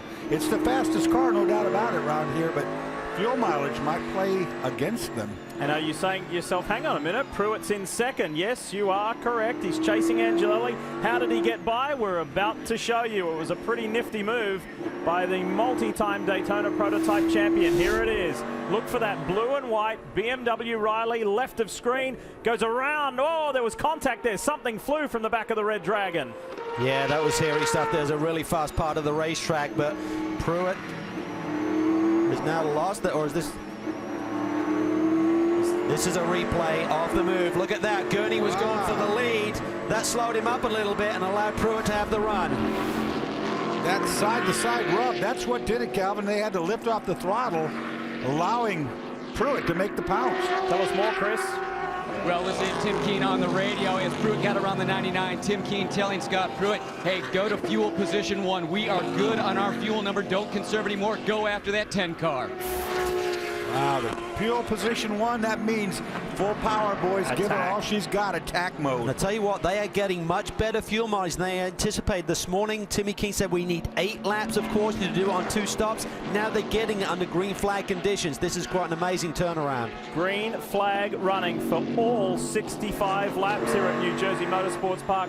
We typically do not see this in Grand Am Rolex Sports Car Series competition. In GT, Bommarito is dominating, 15 seconds out in front. Hope you can watch it. Gurney has eaten into the margin of Pruitt there a little bit. The Red Dragon eases up on the back of the top 2. Max Angelelli, Scott Pruitt, Alex Gurney, 1, 2, 3, as simple as that. There's about a 5-second gap back to the 4th place Darren Law for Action Express, and then Mike Shank Racing's Oz Negri. That's how your top 5 run at the moment. And don't forget, we're still talking about this fuel strategy with the 10 car. That was the first of these 3 cars to stop, and he's been running out front. He's not really gaining anything in terms of running behind the car. You know, that really helps with your fuel mileage as well. So these guys are going to be up against the wall here if we see 0 cautions here today. Yeah, the 10 breaking the way as far as leading the way, and everybody behind him running a draft. I saw before a little evidence of that on Scott Pruitt's grill. You see a lot of rubber as he's been right up underneath the back of both of these cars. Of course, now he's in second, and you can see on the front of it, some of it's fallen off. That rubber is pretty heavy, so it will drop off. Pruitt's really good through this section. I think the 10 car struggles a little bit in comparison to both the 01 and the 99 right in here. So Ricky Taylor get taken advantage of by Rojas. We saw Gurney have a little go at Angelelli here a couple of laps ago. So this seems to be the section where they may have a weakness. Remember that last year Scott Pruitt just got caught out a little bit by Ricky Taylor, and Pruitt uncharacteristically ran into the back of Taylor and turned him round. You don't normally see that from Pruitt. He's being nice and smooth and careful here as he has to attack and defend at the same time. What about in GT? Bommarito still leads Robert Liddell, and Lee Keen in the Brumos Porsche is up to 3rd. And Chris Neville last year with these guys en route to winning the championship. This track here was their worst out of any of them. They're in good shape today though. Yeah, they are looking strong today, and one thing that's new for all the GT teams, a new tire, and a lot of good feedback this weekend, Andrew, about this new tire. But how's everything working out for the Brumos crew? Well, the first few laps, the car feels really good, and we've got good grip. And that showed up in qualifying as well. But there's a pretty big fall off. We were struggling all week trying to find that balance and how to make the tire work. We had a lot of success in testing earlier on last year, but haven't quite found it here with the low grips of New Jersey Motorsports Park. So at times out there, I was actually hoping I had some of that grip that I had in Homestead, believe it or not, because that rain tire was working pretty well. But we're still trying to find the maximum of this tire. During that last pit stop round, we saw the Mazdas come in first. You were one of the last cars to come in about 4 or 5 laps later. Are you guys on a 2-stop strategy from here? Can you do it with 1 more? Well, we're trying. We may be able to do it 1 more, which would be a big stretch. But what I found, because I was fighting rear grip, I was just being very easy with traction off of the corners and being very slow with throttle application. So we may be able to save. So Lee's on the same strategy. We'll see what happens.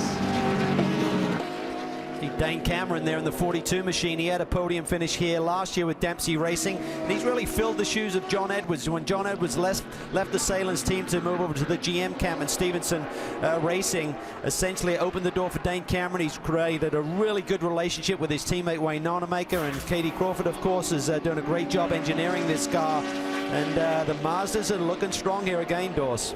If anything, like we talked about before, that was going to be the downfall of the Mazda, it's going to be the fuel mileage. Of course, still no caution. We run caution free, but without a caution, they might end up short.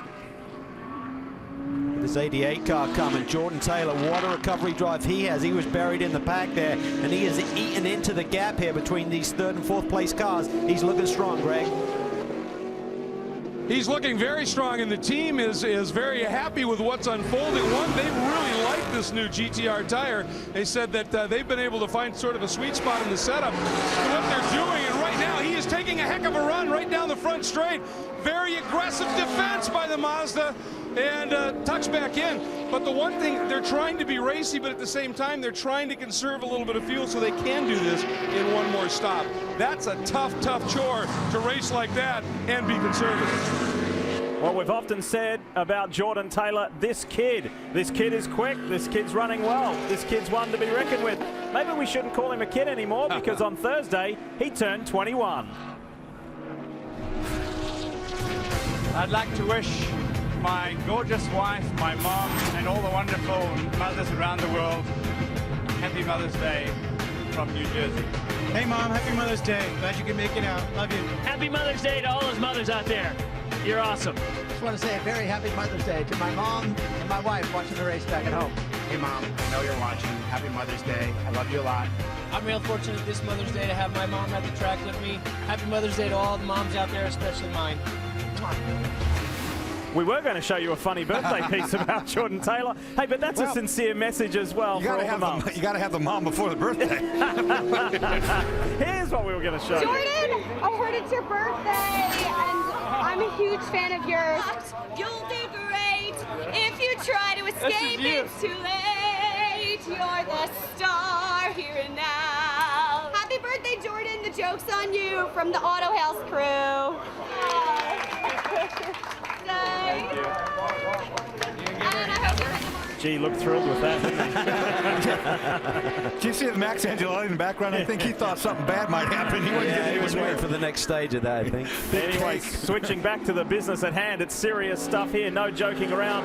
Taylor is all over Dane Cameron. Cameron's all over Keane. This is the fight for the final step on the podium, and we've still got over an hour of racing left. Yeah, we're here in the lead of the 70 car, maybe coming in the pits here shortly, and this 88 car stopped 5 laps later than the 70 machine, so big fuel strategy playing out here in the GT ranks as well.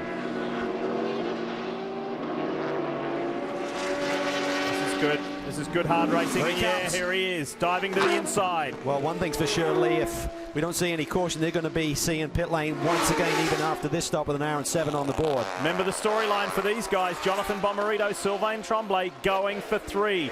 They've won the last 2 years in a row. Have no choice now, do they? I mean, they're committed.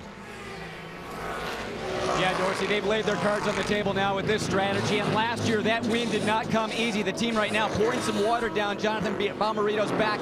Last year he started in the car in a screaming hot day. He had to go to medical after his first stint. He got an IV, then he got back behind the wheel to finish out the day and get the win. It didn't look like a day that he was going to be able to do that, but Jonathan Bomarito really pulled it off. Already tires done, just waiting for fuel. They've got to make sure they get every bit of fuel in this car because it's going to have to come back to pit lane again. Turn on the fuel pump. Start it. There's a problem here, guys. They can't get the car going. They were really out of fuel when they came into pit lane, so right now trying to bump start this car. Yeah, initially they thought it was fuel pump, Dorsey, but I don't think he's got any starter motor working for him. Everything's on. It's the voice of David Haskell, who calls strategy and is the engineer on the team. This is heartbreak. No fire under the hood. Got nothing? Remember, in this form of racing, you do not have to turn the engine off Put the pump out on quick. these pit stops, so he shouldn't have killed the engine to begin with.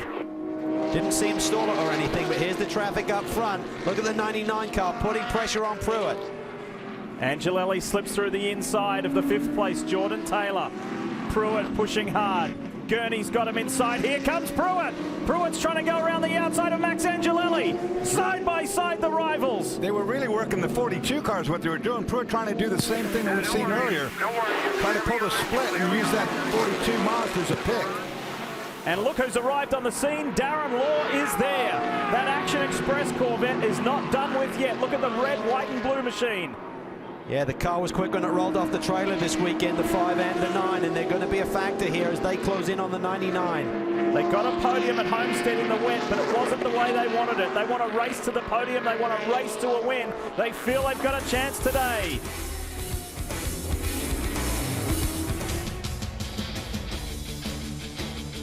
And this is Speed Source's dramas a year ago. Jonathan Bomarito on the brink of physical exhaustion.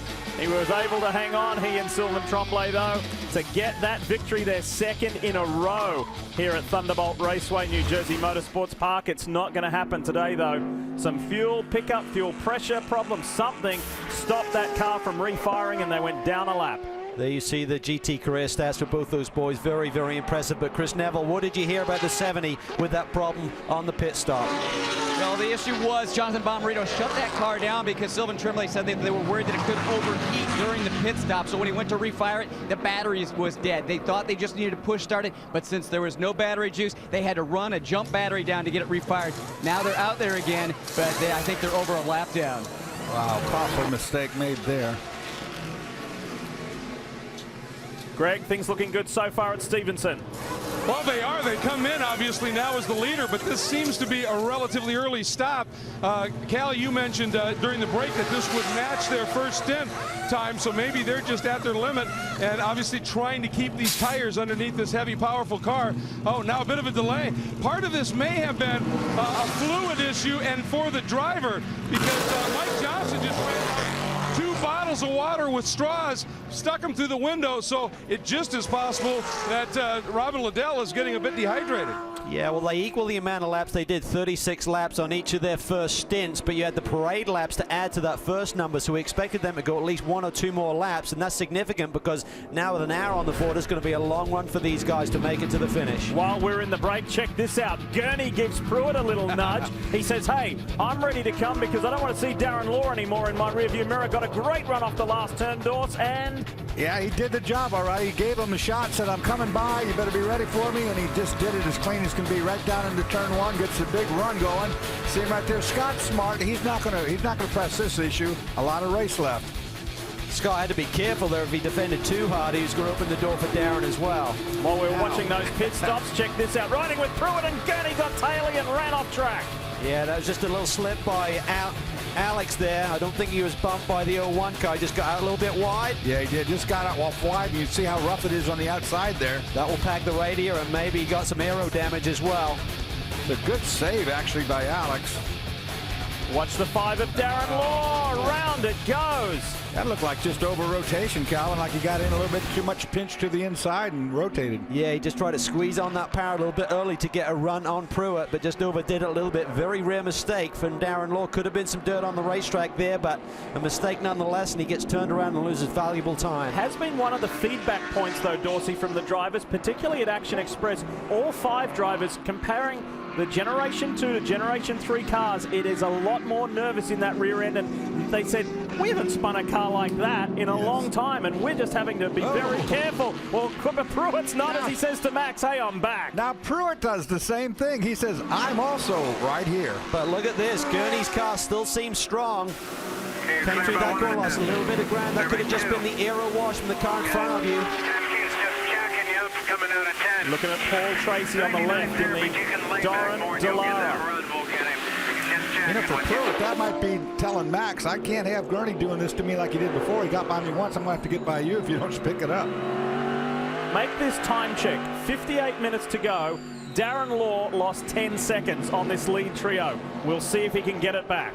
Well, significantly, I think if you can get to the 55 minutes to go number, that'll put you good to go the rest of the way. That radio communication when we were here was Timmy Keane just talking Pruitt through this. He'll be telling him about the fuel mileage numbers. He'll be telling him when the Angelelli car pitted last and giving him everything. That's what the driver wants to know, Dorsey. Put me in the picture. Tell me what's going on. No doubt about that, because right now Pruitt's hands are full. He's trying to gauge himself to Max Angelelli in front of him, but he's got got Gurney breathing all over the back end of him. So he's got to look out the front, look out the back, and he's also got to listen to what Timmy Keene says is the big picture. This car in front, the SunTrust Corvette, won last time out in the rain-shortened race at Homestead. The car in second, 01, is the new championship leader, and the car in third, the red 99 Gainsco machine, has to win here. They are overdue. They have to come back. That non-finish at Homestead cost them dearly in the championship points. Look at this. Pruitt really working him over. I think they lose a little bit of grip coming through that. And here comes Gurney again. He gets the run on Pruitt down to the inside for turn 1. Identical move. Same scenario. Gave him the tap up front and said, I'm going to come up here. I get off the track.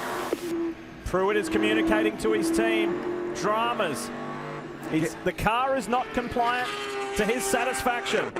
He's talking about getting pushed coming underneath that fast corner underneath the bridge. It's probably because he's tucked up underneath Max. He's losing aero downforce to the nose. Well, that's the key. The 01 seems to be affected by the aero wash, yet the 99 is not. Correct. Yeah, that's what he's talking about right there. He's saying, I'm getting up underneath the back of the 10. I'm losing my front end.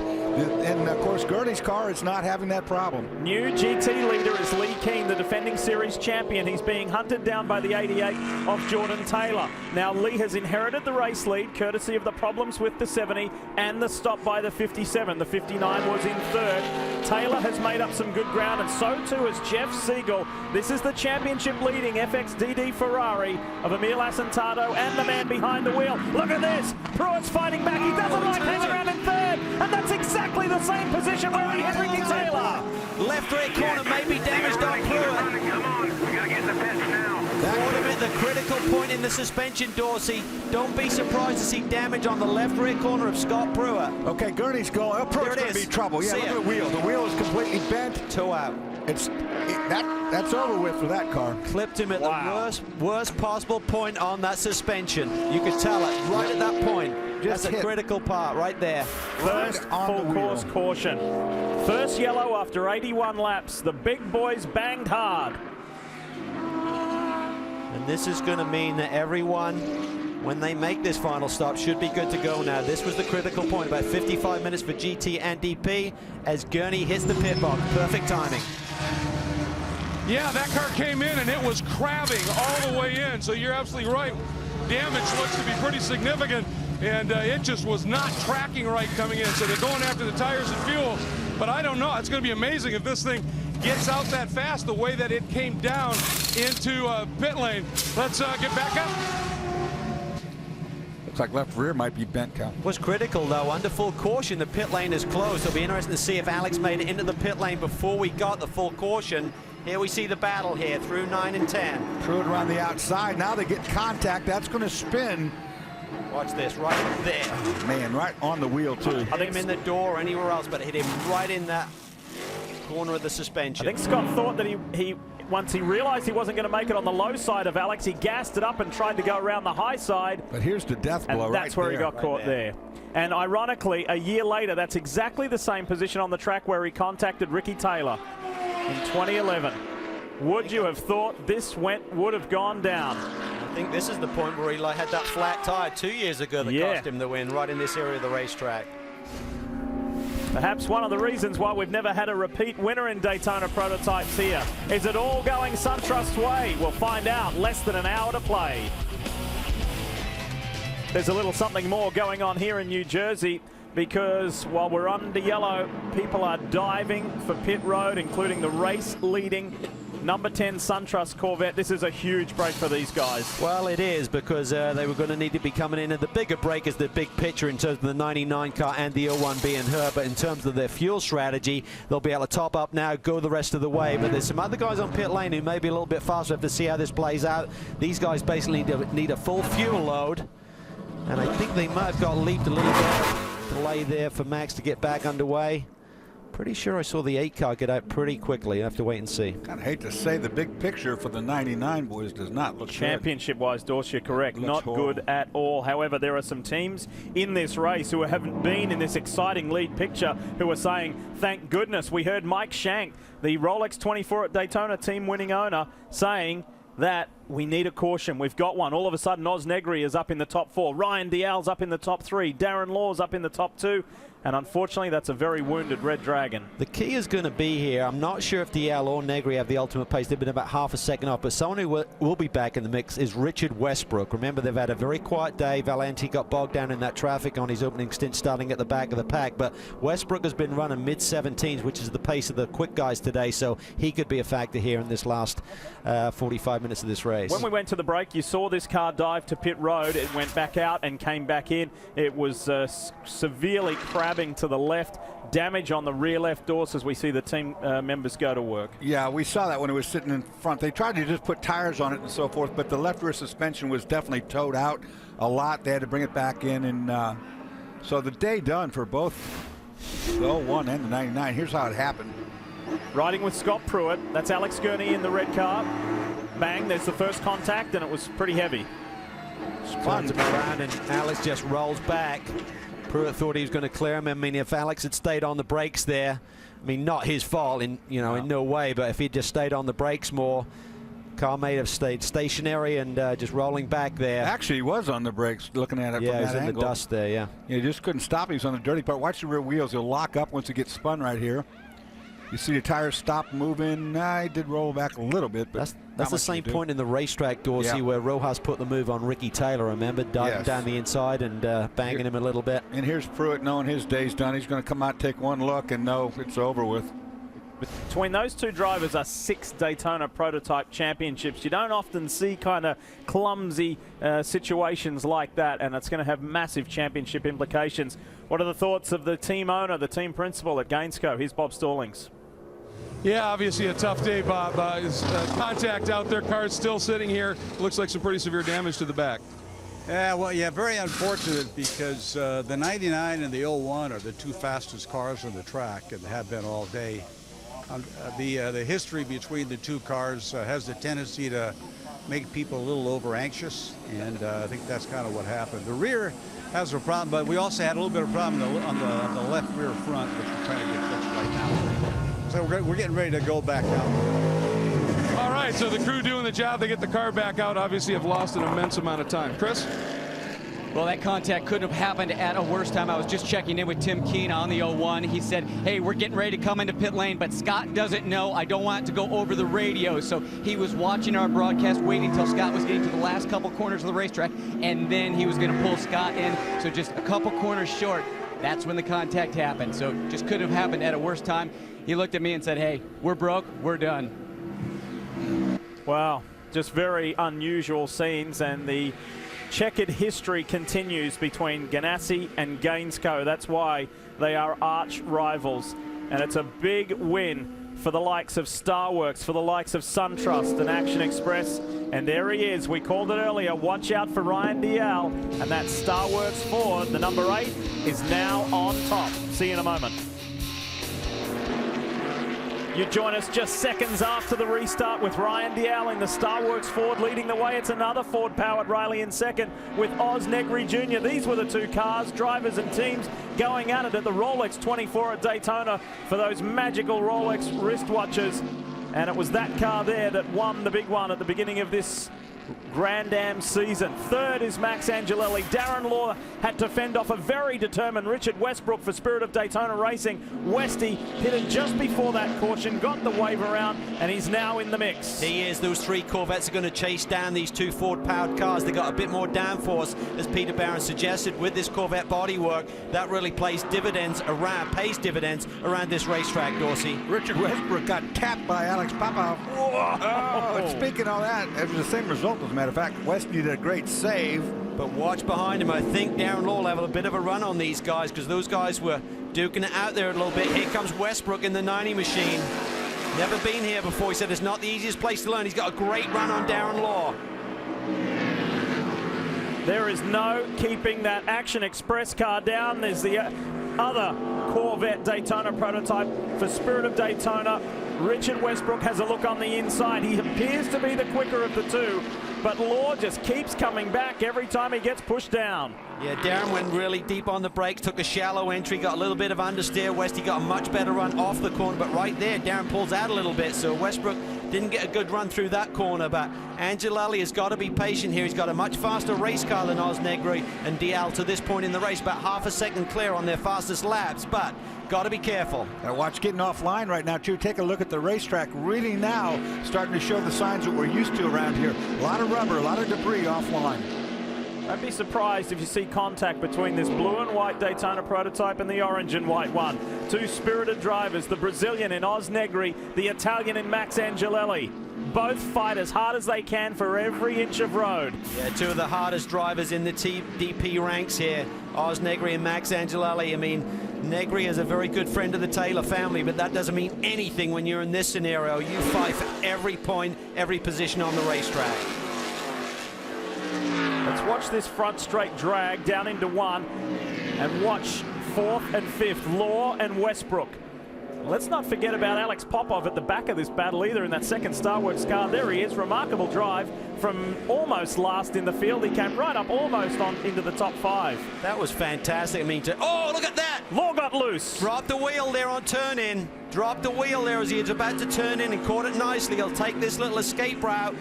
No harm, no foul, Dorsey. He didn't gain anything, so there'll be no penalty for that one. He loses a couple of spots. Great reaction. Knew what to do, Calvin, when he got in trouble right there. He knew that road was there that he could take. And as long as he doesn't advance his position, no penalty, no foul. Just drop that left rear. Let's see it again. It happened pretty quick, but it was a super catch from Darren Law. Watch this as you climb the hill. Watch as he turns into that next corner. Drops the left rear in the grass there as you're trying to turn in. So easy to do that. Your eyes have already left that part of the racetrack. You're looking toward the apex, and he just let it wander a bit far. That's all right. It's just another catch-up period for Darren Law, and now the yellow flies again. So this will help his cause. The Daytona prototype field will come together.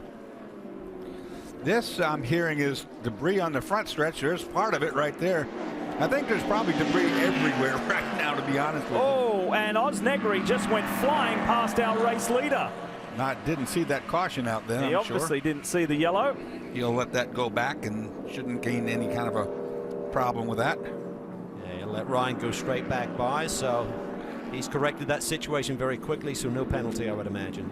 38.5 minutes remaining, and we're under our second full course caution. Sizable debris, dangerous debris on the front stretch that will need to be cleaned up, cleared out, and a very unfamiliar sight. The Ganassi BMW ride stationary while the race is still going on. Time to bring you up to speed with a race recap of a few of the major things that have gone down. Look at this. Early contact between John Fogarty and Memo Rojas. That was the catalyst for quite the comeback drive from Rojas. Contact here between Alex Popov and Scott Maxwell. They were able to get going again and no harm done there. And not quite the case here as Popov contacted Terry Borchella. Yeah, damage to the 9 car. You see Valiente there in the 90 in the middle of the mix. The 51 car, not having a brilliant day, and it got worse here with some problems. Pulls it off to the side of the road. Dion von Moltke driving there. We went for some 80-plus laps without a caution, and then we had our first, and it was the major incident of the race. Scott Pruitt hitting Alex Gurney hitting Scott Pruitt. Day done for both teams, Doris. Both rear suspension damage not able to be repaired. Both cars are out, and it's catastrophic for the 99 in the championship. Last time the Ganassi car had a really poor result was Lime Rock 2010. Guess what it was for? Both those teams came together. Those two cars seem to be magnetic. They have some history. Greg Creamer, what do you have for us? Well, just a couple of updates. First of all, bad news for the 99. It went from bad to worse. They're now behind the wall. Left rear corner, way too mangled. They just couldn't get the fix done. They're behind the wall and parked. The other side of the story is a very good one for the number 60 Mike Shank Racing team. They had lost radio contact. Oz has not been able to hear them. He came in, made his own decision to pit because he wasn't sure where they were. They actually had a board over the wall saying, stay out, stay out. He missed it, came in. They thought that in terms of a competitive finish, they were done. These two cautions now have brought them right in. Mike Shank said his only concern is the tires aren't quite as good as those behind. And it looks like we're going back to green. Ready to go racing with just over 34 minutes to go.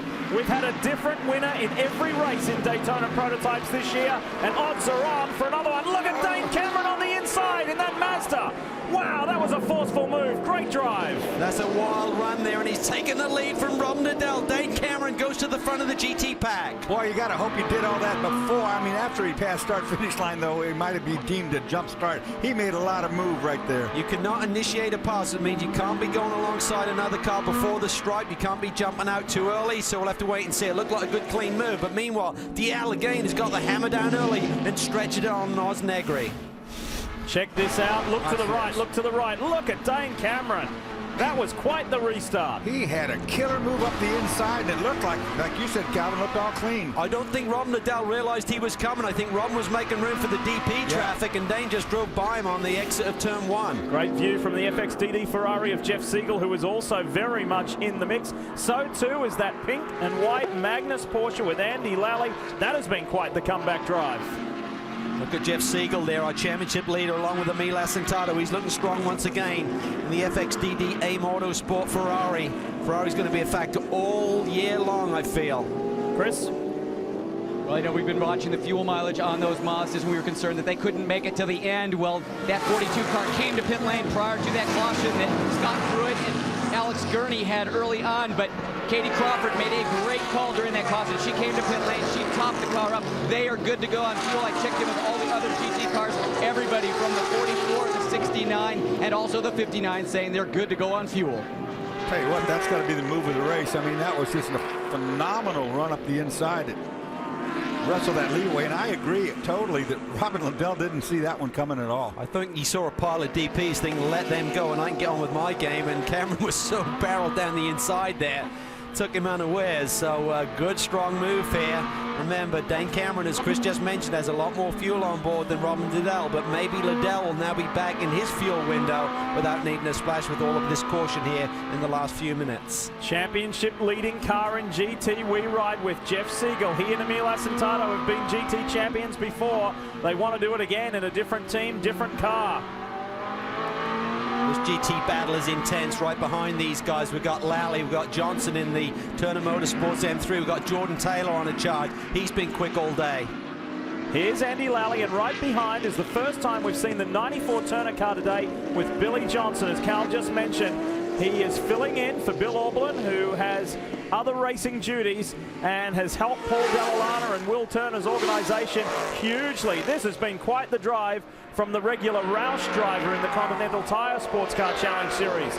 Billy's on a flyer. He's silently been just sneaking his way up there, and you look behind, there's a big skirmish. This could be big. Look at that scrum behind them, but someone locked up there in the leading pack as well. I'm not sure if it was Jordan Taylor, someone down into turn 1. Spencer Pumpelli gets the best of that in the Porsche around the outside. 59 car's got some drama. You can see the front splitter there completely torn up on Lee Keen's car. What do you hear, Chris?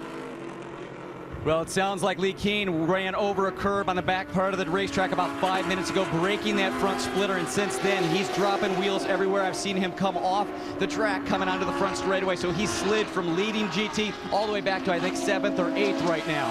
And there's a story that's still alive, Callan Dorse, and that is that run for 3 consecutive wins. That caution, those 2 cautions, helped Jonathan Bomarito and Sylvain Tremblay. They are still in with a shot with half an hour left. Yeah, they're back. They're on the lead lap. They're down a little ways in 8th spot. They have a fast race car. Talking about that front splitter, it's almost like a shelf that sticks out from the nose and just plants the front end doors. It gives it a lot more downforce, grips the front of the car going through the corners. When that's missing, you're just along for a ride. Of course, that Porsche's got the engine and transaxle at the very back. Most of its weight's back there without the added downforce needed on that nose. It really isn't a very matched car, balance-wise. Mazda, Camaro, Ferrari, Porsche, BMW. Doesn't get any better than that as Siegel looks on the inside of Robin Liddell.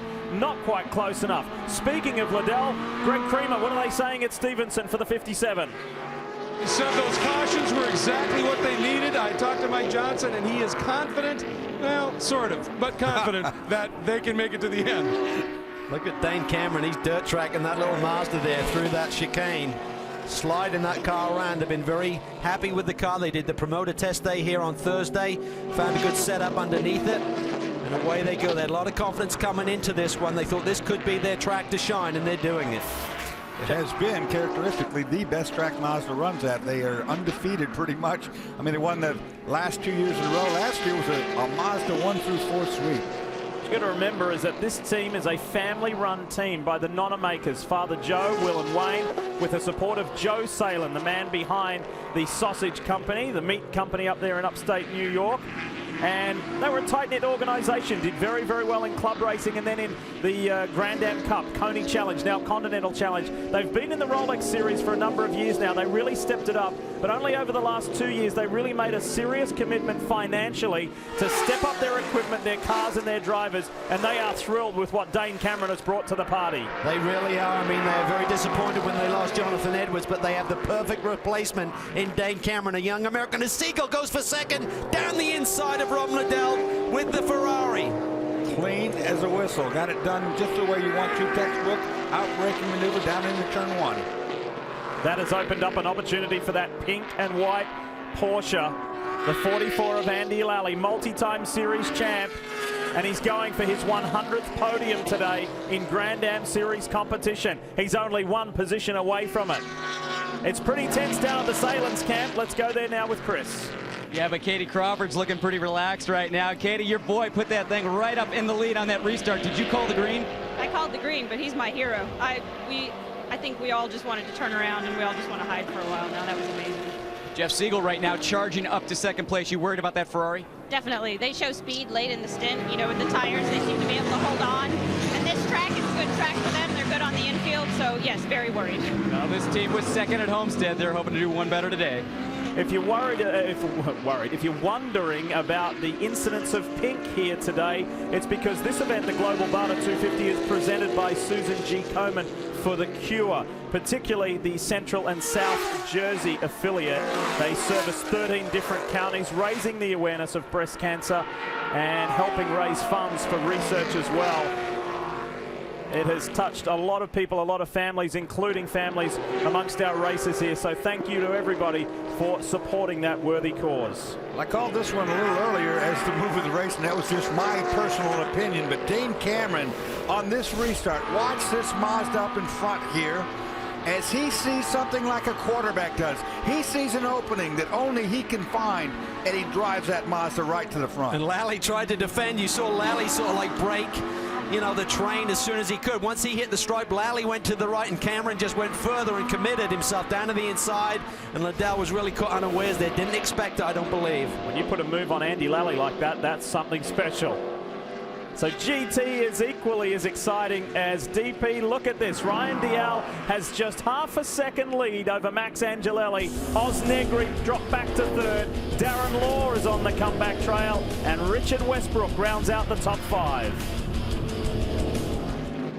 Well, this battle is heating up for the lead of this race. Ryan Dial has done a brilliant job. He's digging deep. He's really running the fastest laps of his race so far. But Angelelli is closing in. You'd have to believe that Angelelli has a slightly faster race car based on the lap times thus far. We believe this Corvette is better suited to the twists and turns of this new Jersey Motorsports Park race course. But track position is everything. Ryan Dial, what a job this team has done. They call it the extreme makeover of that team in terms of the equipment and the cars that they have here this year. At one point, they led 2 different championships, this championship and the World Endurance Championship. After a month of racing this year, they've really done a tremendous job. Gotta believe the further it goes green, the more it plays into Max Angelelli's hands. That car we know runs through its stint pretty well. Ryan Dial in the 8. And this is, like you just said, Calvin, the best it's run all weekend. Coming up on Paul Tracy in that 77 machine, and PT actually just recently handed over the reins back to Dr. Jim Lowe. That Doran Dallara stays wide and allows the front runners through. You get the onboard view from Lowe's car. Just moves out of the way, which is the right thing to do. That's 3rd through 5th right there. Oz Negri, Darren Law, and Richard Westbrook duking it out for that final podium spot at the moment. Cal, isn't it one of the wonderful things about sports car racing? You've got a Pro-Am team leading an All-Pro team. Then you go back to third, another Pro-Am driver combination leading a couple of All-Professionals. You know, the different cars, the different power plants, the different driver combinations. That's what the Grand Am Rolex Sports Car Series is all about. And I tell you what, you've got to hand it to some of these Pro-Am drivers. Enzo Potolicchio, for example, that drive you put together at the beginning of Homestead in the rain. At one point, Richard Westbrook said to us this weekend. I thought it was Ryan Dial behind the wheel. They'd done a driver change I didn't know about because he was doing such a fantastic job. Same for Popov, same for John Pugh. So far this season, the Pro-Am combination has shown more than ever before, I think, guys. I mean, they've really got some good classic combination of the car driver right now, and this has been a premier year for them. Is this going to be an historic day for the Salins Mazda team? It very well could be. Or is Jeff Siegel going to spoil the party like Max Angelelli on Ryan Dial? They rub very hard down there into turn one, and that allows Negri to get up nice and close. Tell you what, there's the eyes of Wayne Taylor. He can see he looks concerned. He really felt that we had the car to win this race, particularly with the 01 and the 99 gone, but Dial is not going to give up. He's digging deep. He is a tiger behind the wheel. Wayne's looking big picture. He's looking at championship, and of course right now he's looking at a guy in front of his man that wants to play hardball. Here's the replay. Angelelli's going to be on the right, Dial the left. Yeah, Dial immediately swung over to the inside of the racetrack. Then he tries to get back online a little bit. Really nothing to do with Angelelli there. He just held line. Dial was really just trying to force it back out to the left to turn in. So if you're Wayne Taylor, if you're Simon Hodgson, the SunTrust team manager, are you on the radio now saying to Angelelli, Ganassi are out, Gainsco are out, we need big championship points here today, settle down? Well, the championship is the big picture, and there we see a replay of that moment down into turn one, but there are 10 rounds to go, including this one here today. There's a long way to go in this championship. You don't want to give up these big points, but at the same time, you can't afford to throw it away. It's a fine line. Greg? Well, and you guys mentioned it earlier, track position. I just checked in with Peter Barron, and he said it is completely a track position game. He said Ryan is driving immensely well because they have very little downforce on the car. It's got great straight line, but when he gets caught up and has to carry speed through turns, it's all Ryan carrying the car right now. And of course, that's hard on tires, so they're hoping they'll last tires here into this final 15 minutes. You just saw a GT Audi try and take on a Corvette DP, and you saw who won.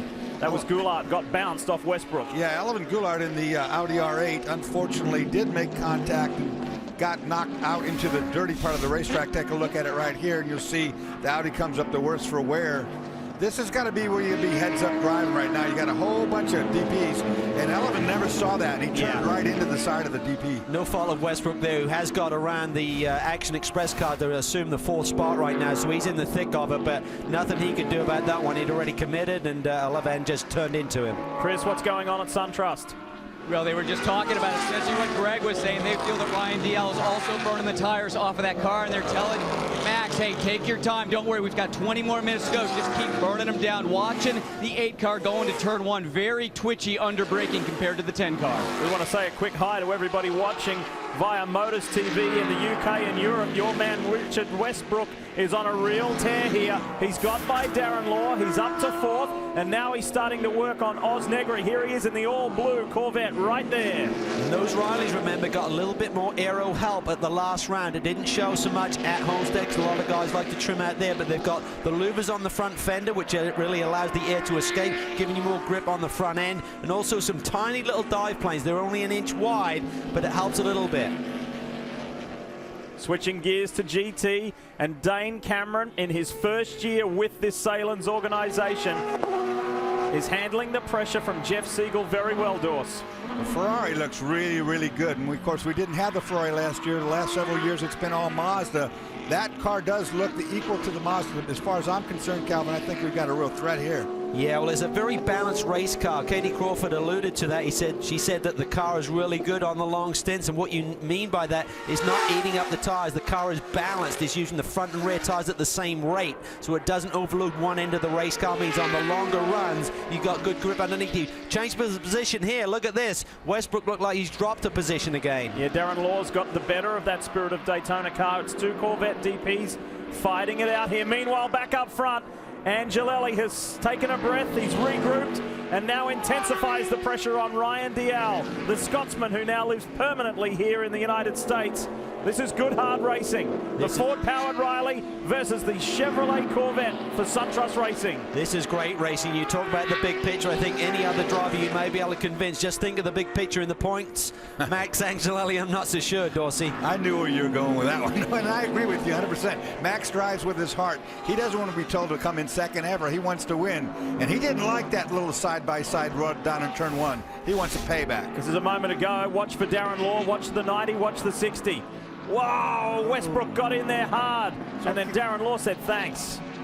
Yeah, Westy really piled it in there and made contact with Osnegri. Osnegri doesn't give any inch around the racetrack. Going to fight you tooth and nail for every position. Of course, that was Eric Curran in the 31 Wayland Corvette that they were trying to use as a pick.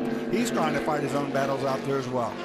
And again, it shows you just how robust these Daytona prototypes are. I have to say the very same thing. They've been banging around on each other pretty hard here today. Other than the 9901 hit, they've survived.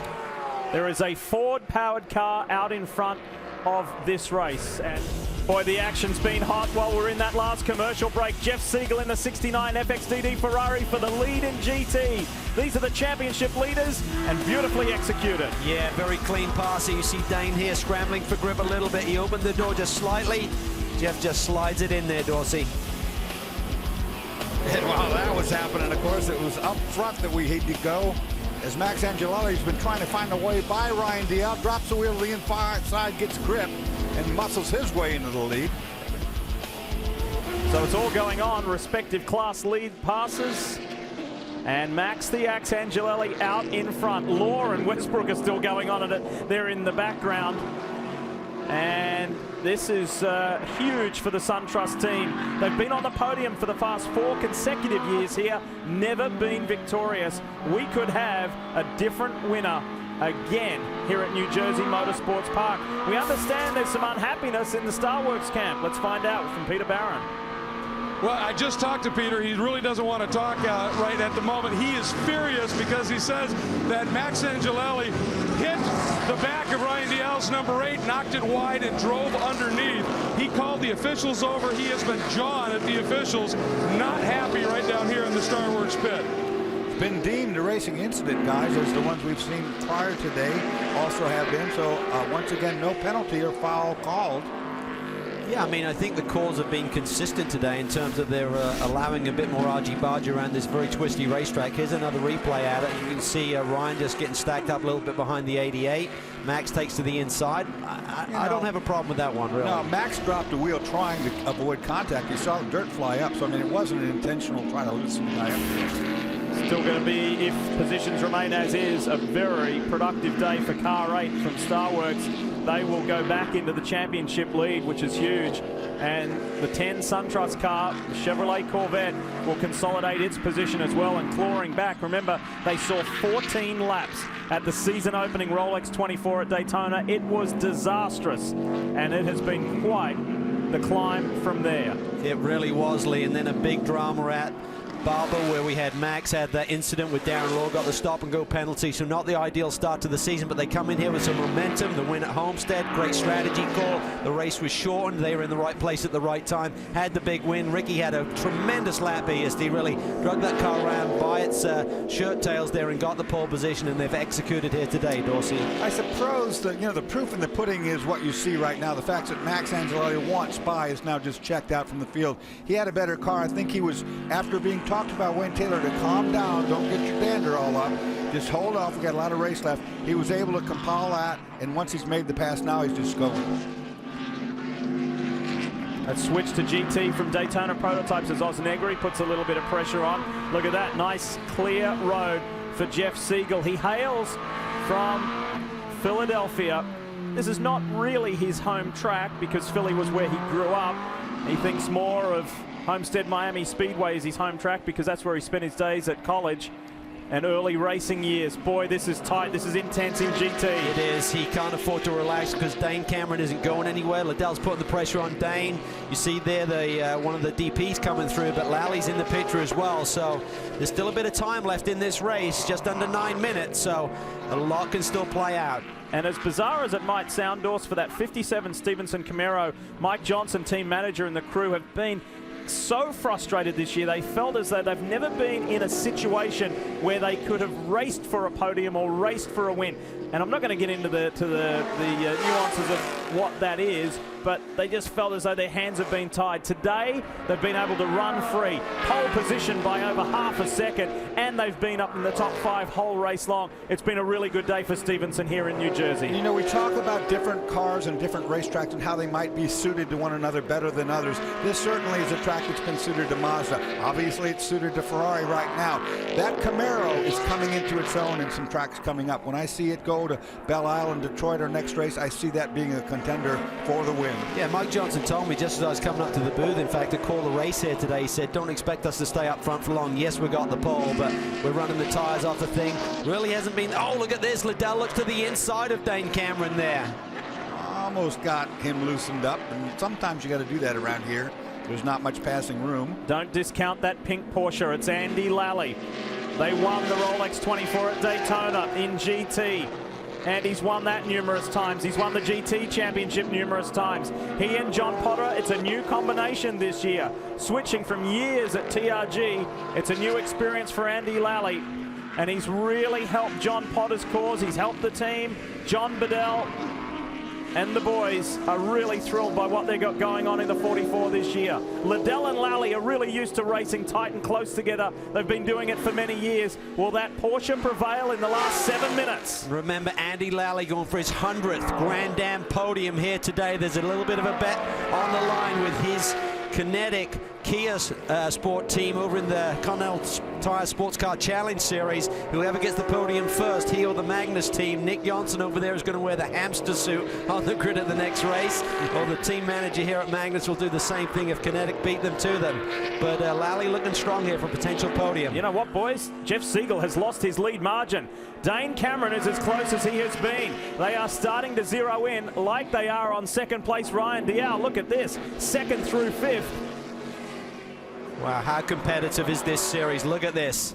2nd through 5th here. Through 6, should I say, in the DP ranks. And all these cars, Calvin, pretty equal with one another. I don't really see any of, I can't tell you of these 5 cars who's got a better car or who's got a better situation right now. I think these are as close as you get. Yeah, Oz has come alive, certainly. Dial took off at the beginning of this stint, but Oz has really hung in there nicely, looking very, very strong. But this is just a tremendous battle all day long. Angelelli's checked out a little bit, got a nice healthy lead. 2 seconds, it was over 3 the lap before, so he hit some traffic on that one. 2 seconds with 6 minutes to go. That's fairly comfortable if you're Max Angelelli, a driver of that caliber. Plus, he's cleared this traffic. This Audi R8 and the Porsche in front of it are going to hold up these prototype guys just a bit. GT leader on your left, Jeff Siegel looking back at Dane Cameron. Best result in Rolex Series competition for that Salence Mazda team is 2nd. They did it last year at Road America. Tell you what, Lally looks strong in that Magnus Porsche. I think he's going to have a go at Liddell here before the finish. I was about to say that before, that GT pack tightened up, and the reason it tightened up is Andy Lally coming up from the rears has forced the hand of everybody in front of him to step it up a notch. Talking with Jay Chapman, who was the team manager there at the Salence Mazda team. They came off a 2nd, I should say, too, at Homestead Miami Speedway 2 weeks ago.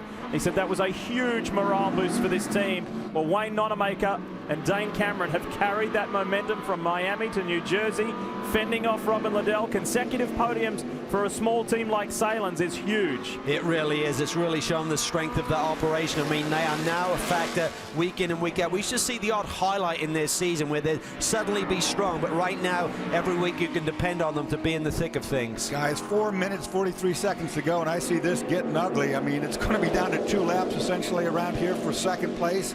Max is gone. I think he's in good shape. And in GT, it's going to be the same scenario, a really big fight here.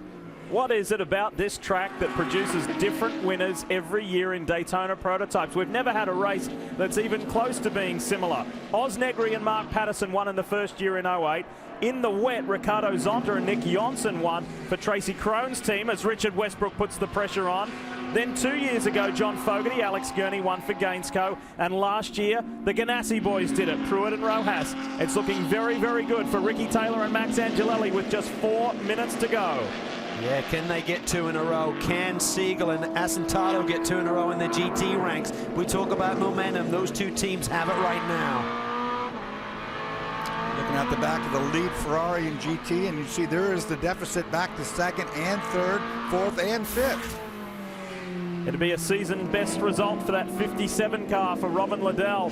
Meanwhile, increasing pressure on Mike Shank Racing's Oz Negri. He's trying desperately to hold on to that last step on the podium. He is. Darren Law looks for a way by, but he seems to lose a little bit of ground for that fast sweep. But that could be the aero wash you get when the air is taken away from the nose of the car by the car in front of you. You have to step out of the throttle just for an instant there in that high-speed kink. And these GT cars are going to have to be dealt with as they negotiate the 59, the next in line. Who will get by clean and who's going to get held up? There's desperation. Dial looks safe now in seconds where Angelelli leads, but meanwhile the battle for second in GT heats up once again. Liddell, the tires seem to be hanging in there on that Camaro. Siegel still leads, but look at Cameron there trying to fend off the 57 machine. Camaro really doing a good job late in the race like this to be as strong as it is. This has to give these guys hope, Dorsey, because they didn't think they would have the durability and the longevity in the tires. And this is this new Continental GTR compound that seems to suit everyone and gets everyone back in the game. They're loving the performance at the end of these stints. There's not so much drop-off. The guys can go racing hard. They've caught the Ferrari. It's over with as far as the big gap that it had. They're right there, and they're going to have 2 laps to go, or one more this time, more than likely. Seems to rubber band a little bit, Dorse, doesn't it? Because Siegel, just when he seems to have a rear view full of Dane Cameron's Salins Mazda, he's able to pull away again. And tell you what, the rest of the GT field have got to be worried about this Ferrari. Second 2 races ago at Barber. First in the wet at Homestead Miami Speedway, and just 2 minutes away from consecutive victories for that Ferrari 458 Italia.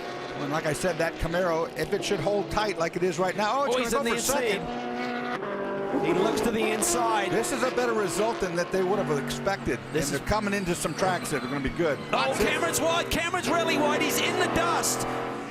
Gone. Too far. Podium eliminated. I don't think he was nudged by Robin Liddell. He just got a little bit wide there. Robin ran a little bit wide as well. Yeah. I don't think there was any contact, Dorsey. I agree with you. They both got in over their head. They both were in the dirty part of the racetrack, pushing off the outside. I think Robin Liddell saved him. He has, and Andy Lally's been elevated to third. Let's take a look at what happened. Watch car 42.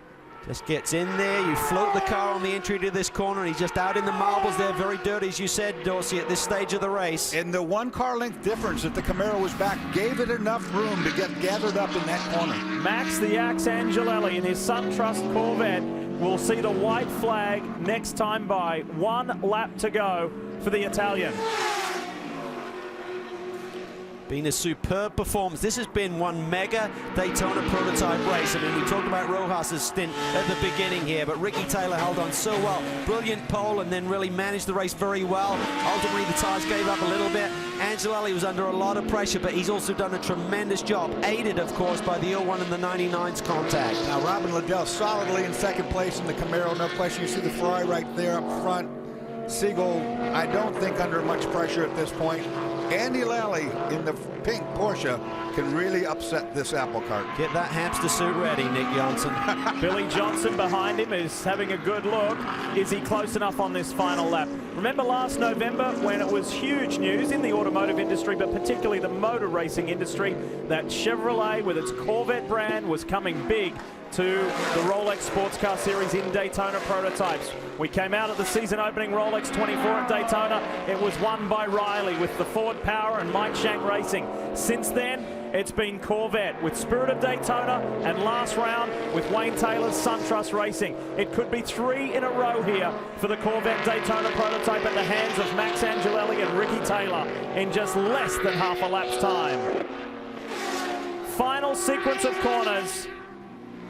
This diminutive and rather funny Italian can drive a sports car. Max the Axe Angelelli and Ricky Taylor finally win at New Jersey Motorsports Park. There's the 22-year-old Ricky Taylor and his more experienced co-driver. They finally break that podium hoodoo. Seconds and thirds no more. They go all the way to victory lane. Few corners left here for the GT battle. Siegel has a nice lead here, Dorsey. He can just hit his marks, no traffic up ahead of him, most importantly. With no mistakes being made there, the top 3 will remain as they are. And the Turner, number 94, has snuck its way up to 4th. That's good. That would be a season best result for that Turner car if positions remain as is. But for Emil Asentato, the Pro-Am driver, former series champ, and Jeff Siegel, what the partnership they are with AIM Autosport. Let's not forget about the Canadian boys who prepped this car from Daytona prototypes to a Ferrari 458. It's been a steep learning curve, but they are back-to-back victors in GT racing in Rolex Series competition. There's Emil and his co-driver Jeff extend their championship lead. Wow. What a race. That 2 3/4 hours flashed by. We had a little bit of everything, and we now have our back-to-back winner in SunTrust Racing.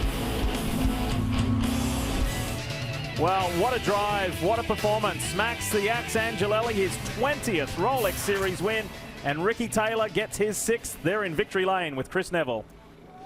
Well, at Homestead, it was all about keeping the car underneath you in the rain, and today it was about surviving all the punches from everybody else in the field. The exhaust pipes on this thing are bent. Every bottle panel on the car has a mark on it. You can see Wayne giving Max a big hug down here as this team goes 2 in a row.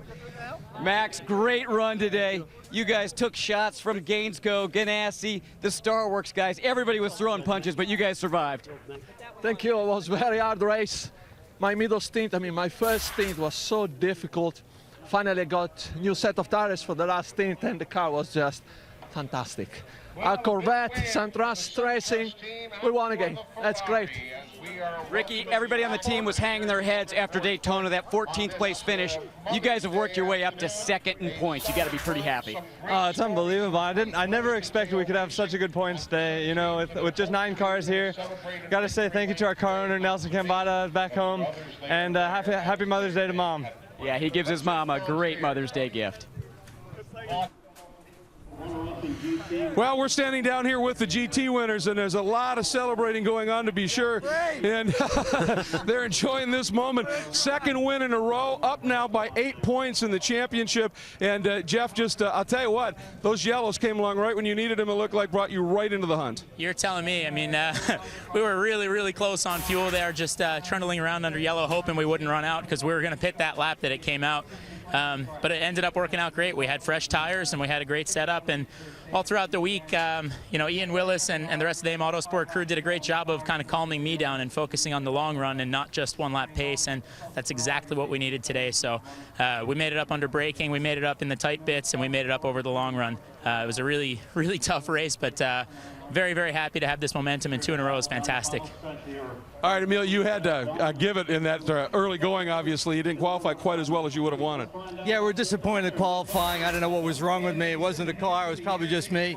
And the start of the race was kind of difficult, caught up between a couple of slower cars, couldn't get by them. Finally, we got by them, but by then my stint was pretty much over, but we were running a good pace once we got by those guys. So we're pretty confident Jeff could bring it to the front if we just get a yellow. The yellow came out just in time. We were too far behind to catch up with those guys. Played out beautifully, second win in a row. Thanks, Greg. Let's have a look at GT Championship points, because the top 2 combinations remain the same, but Cal, the lead goes from 3 to 8 points in favor of the Ferrari boys. Yeah, they're just executing right now. They're getting a little bit of the roll of the dice come their way, but boy, oh boy, what a performance by both of those drivers. All right, Dorse, you ready to see DP? You ready to see Daytona prototype? It is anybody's championship. Look at this. It swings from the Ganassi way to Star Works. Potolicchio and Dial lead by 4 over our back-to-back winners, Taylor and Angelelli. 4 races in the books, and it is tight as it can be. I can't say. I said at the beginning of this show, I don't know what team's going to win this championship. It's wide open for anybody who wants to step up. Team and teamwork are the magical words there, Cal, because after Daytona, these guys thought their championship was done. Yeah, it was really a tough start to the year, having that engine failure early. They had the penalty at Barber. To come back with 2 consecutive wins in this heat of competition is phenomenal. And the big losers today, of course, the 99 team. They had the engine failure at the last race, the electrical issue, and today damage to the race car puts them behind the wall once again. Dorsey, 3-week break. We go to a very different circuit on the streets of Belle Isle, Detroit. How do you see that one? Very few guys ever ran that race. I've run it before, and I'll tell you what, it's going to be a war, a street war at that. What an enjoyable day at Thunderbolt Raceway, New Jersey Motorsports Park. The The weather was a lot cooler. The racing was probably hotter. What a great Mother's Day. Hey, if you haven't spoiled your mum today, you've still got time. Thanks for watching Sports Cars on Speed. It's been live and it's been fun. We'll see you in 3 weeks from Detroit.